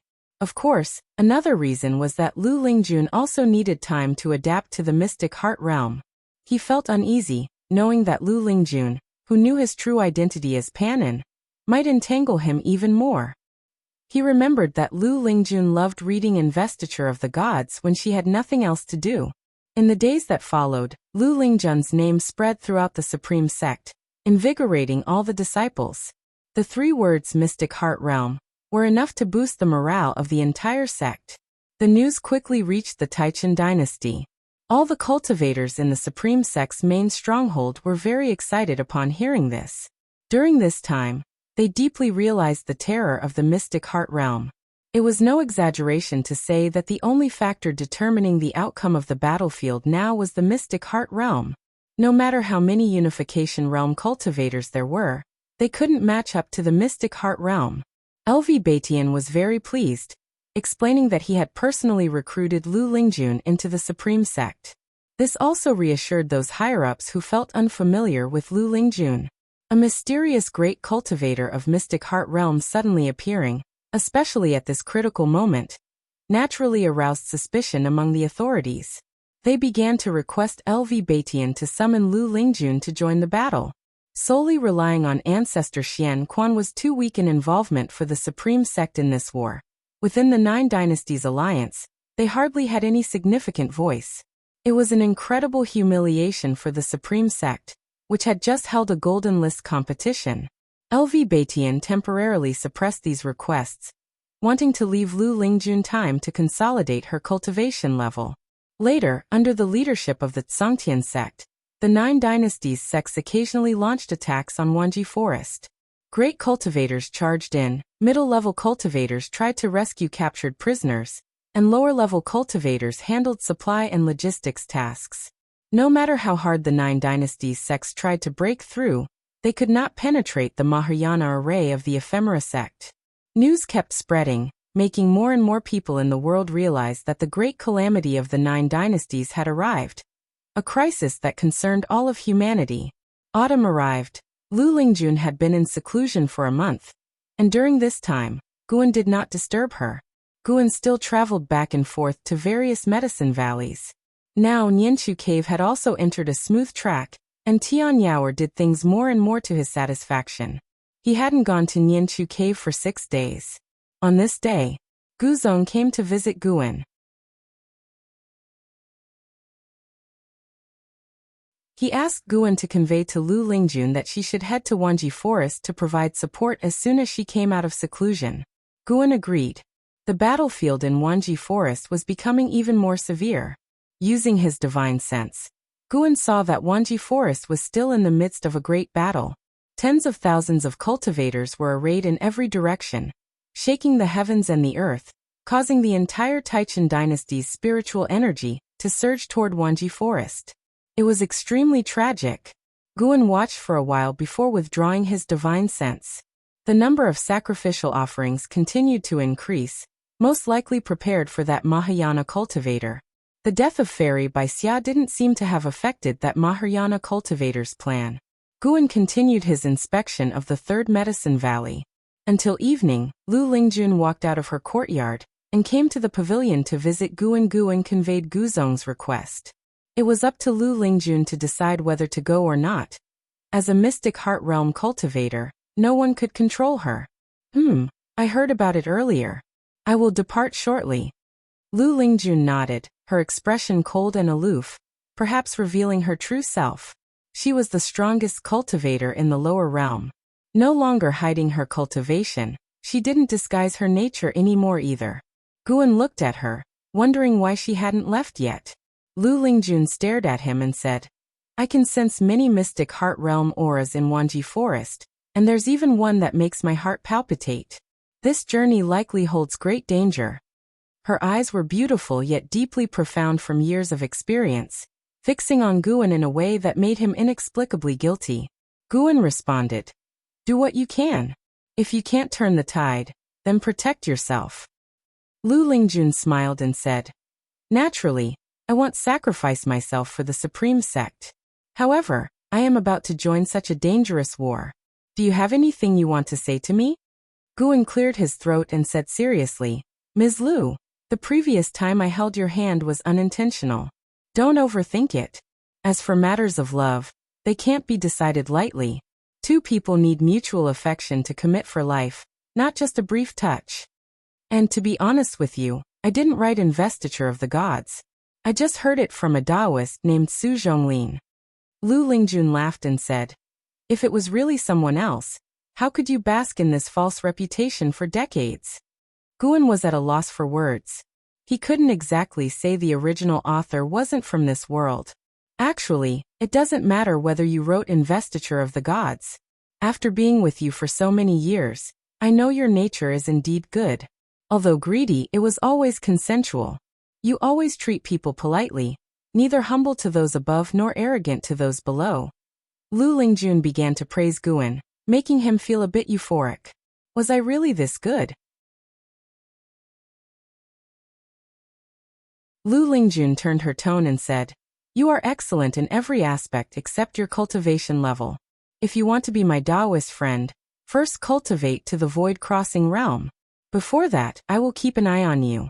Once you reach the void-crossing realm, I have an untested cultivation technique we can practice together. Practice together? Guan suddenly thought of some scenes in the Supreme Secret Records, and a surge of heat rose in his heart. Something's off. Trying to destroy my Taoist heart? Guan looked at Lu Lingjun again, feeling that her smile was so sinister. A 2,000-year-old woman wanting to lure this 70-year-old youngster? Then you better give up. I won't reach the void crossing realm for the rest of my life, Guan said seriously. Lu Lingjun smiled, then stood up. She placed her right hand on the table, leaving a ring set with red jade, and said, "This is the double heart ring. Refine it, and I can detect if you're in danger, and might save your life." Without waiting for Guan to respond, she disappeared from the room. Guan looked at the double heart ring on the table, silent. He couldn't help but glance at the Qinghong sword also on the table, feeling a sense of déjà vu. Damn heavenly Tao, why arrange for one woman after another to like him? Afraid he'll keep hiding? One night passed. The next day at noon, Guan arrived at Tianya Valley. He found only Luohun left in the valley. He found Luohun and asked where LV Xian and Iluyan had gone. They followed His Majesty on a campaign to the Taicang dynasty. His Majesty said that since the world is in trouble, as an emperor he must contribute. Luohun replied, his face full of admiration. Had Li Xiandao not left him to guard the valley, he too would have wanted to join the battle. Guan didn't expect Li Xiandao to have such a sense of duty. He didn't comment much, just nodded, then turned and walked toward the park. So, Guan waited for another half a month. He stood at the window of the Mystic Valley Pavilion, using his divine sense to look at Wanji Forest. Lu Lingjun was fighting a Mystic Heart Realm cultivator, with several others battling nearby. The mountainous area within 1,000 miles had become a wasteland, covered in dust. As far as the eye could see, there were corpses everywhere, a shocking sight. That Mahayana cultivator still hadn't shown up. Guan couldn't believe it. Could he really keep hiding forever? If that mysterious sacrificial array started, and the enemy still hadn't appeared, he would have to act to prevent the 9 dynasties' cultivators from being entirely wiped out. After all, there was still a demonic calamity to deal with later. Guan looked towards the 9 Nether Road, which had already become the territory of the Ephemera sect. Within 1,000 miles, ephemera flowers could be seen everywhere. Once the Ephemera sect's hierarch was dealt with, those flowers could be harvested. This time, the Ephemera sect must be eradicated to prevent any future resurgence. Wanji Forest, within the Mahayana array. 7 authorities of the Ephemera sect opened their eyes simultaneously, their gazes fierce. The masked elder at the lead spoke first. "Ladies and gentlemen, the auspicious time has come. Prepare to activate the formation and welcome the hierarch." He stood up, and the other 6 followed suit. "Finally, we've waited long enough. Rumor has it Taicang harbors a divine beast, Chen Snake. Who knows if this sacrifice will attract it? Such an ethereal legend, so many have died, yet Chen Snake has never appeared. Speaking of which, the sword Venerable Fudao hasn't shown up. I'm somewhat relieved. It seems he is wary of us. He guards the Supreme Sect only because it threatens him. Even without us, the 9 dynasties would face extermination. Great cultivators like him pursue longevity. To live long, one must avoid peril, naturally not subjecting themselves to danger." Their tone was relaxed, feeling confident that their plot was about to succeed. Then, they each stepped back and began casting spells. Rumble. The ground beneath them split apart, and massive tree roots broke through the earth. They stepped on the roots and rose into the air, distancing themselves from the ground. Meanwhile, all the great cultivators fighting in the distance sensed an ominous aura. LV Batian turned and looked, his brows furrowed. He muttered 3 words, "Ephemeral tree." This ephemeral tree was far more terrifying than the one on 9 Nether Road. The aura, as if from the 9 Netherworld, struck fear into everyone's hearts. On the ground, countless human prisoners stared in horror at the colossal tree rising, dwarfed even by its leaves. Thousands of miles away, Lu Lingjun, wielding dual swords and surrounded by a golden sash like a coiling dragon, turned her head to see the silhouette of the origin tree of ephemera on the horizon. A small snake emerged from her coiffure, flicking its tongue. What a terrifying aura! This is no joke. Having fought this long, we've repaid our debts. It's time to flee. This little snake was none other than the white spirit demon emperor who had ascended with her, bearing Unification Realm 8th floor cultivation. Hundreds of feet away, a Mystic Heart Realm great cultivator of the Ephemera sect, trapped by Lu Lingjun's formation, laughed maniacally while resisting. Thinking of fleeing? It's too late. Prepare to welcome the immortal. Immortal? Lu Lingjun frowned, and the White Spirit Demon Emperor was also startled. Looking at the Great Cultivator, it asked, "If you had an immortal, wouldn't you have conquered the 9 dynasties long ago?" The Great Cultivator kept a smile without explaining, and began to break the formation with all his might. Elsewhere, Mystic Heart Realm cultivators also paused their battles.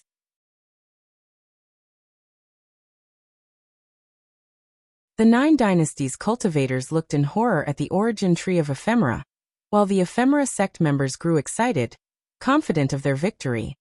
You're tuning in to the Li Mei's Sword of Destiny YouTube channel. We're so grateful for your support, and don't forget to subscribe to join us on this incredible journey through captivating stories. Your generosity through donations truly makes a world of difference, as it's the primary source of revenue that allows me to expand and enhance this channel for you. Thank you from the bottom of my heart for being a part of this adventure.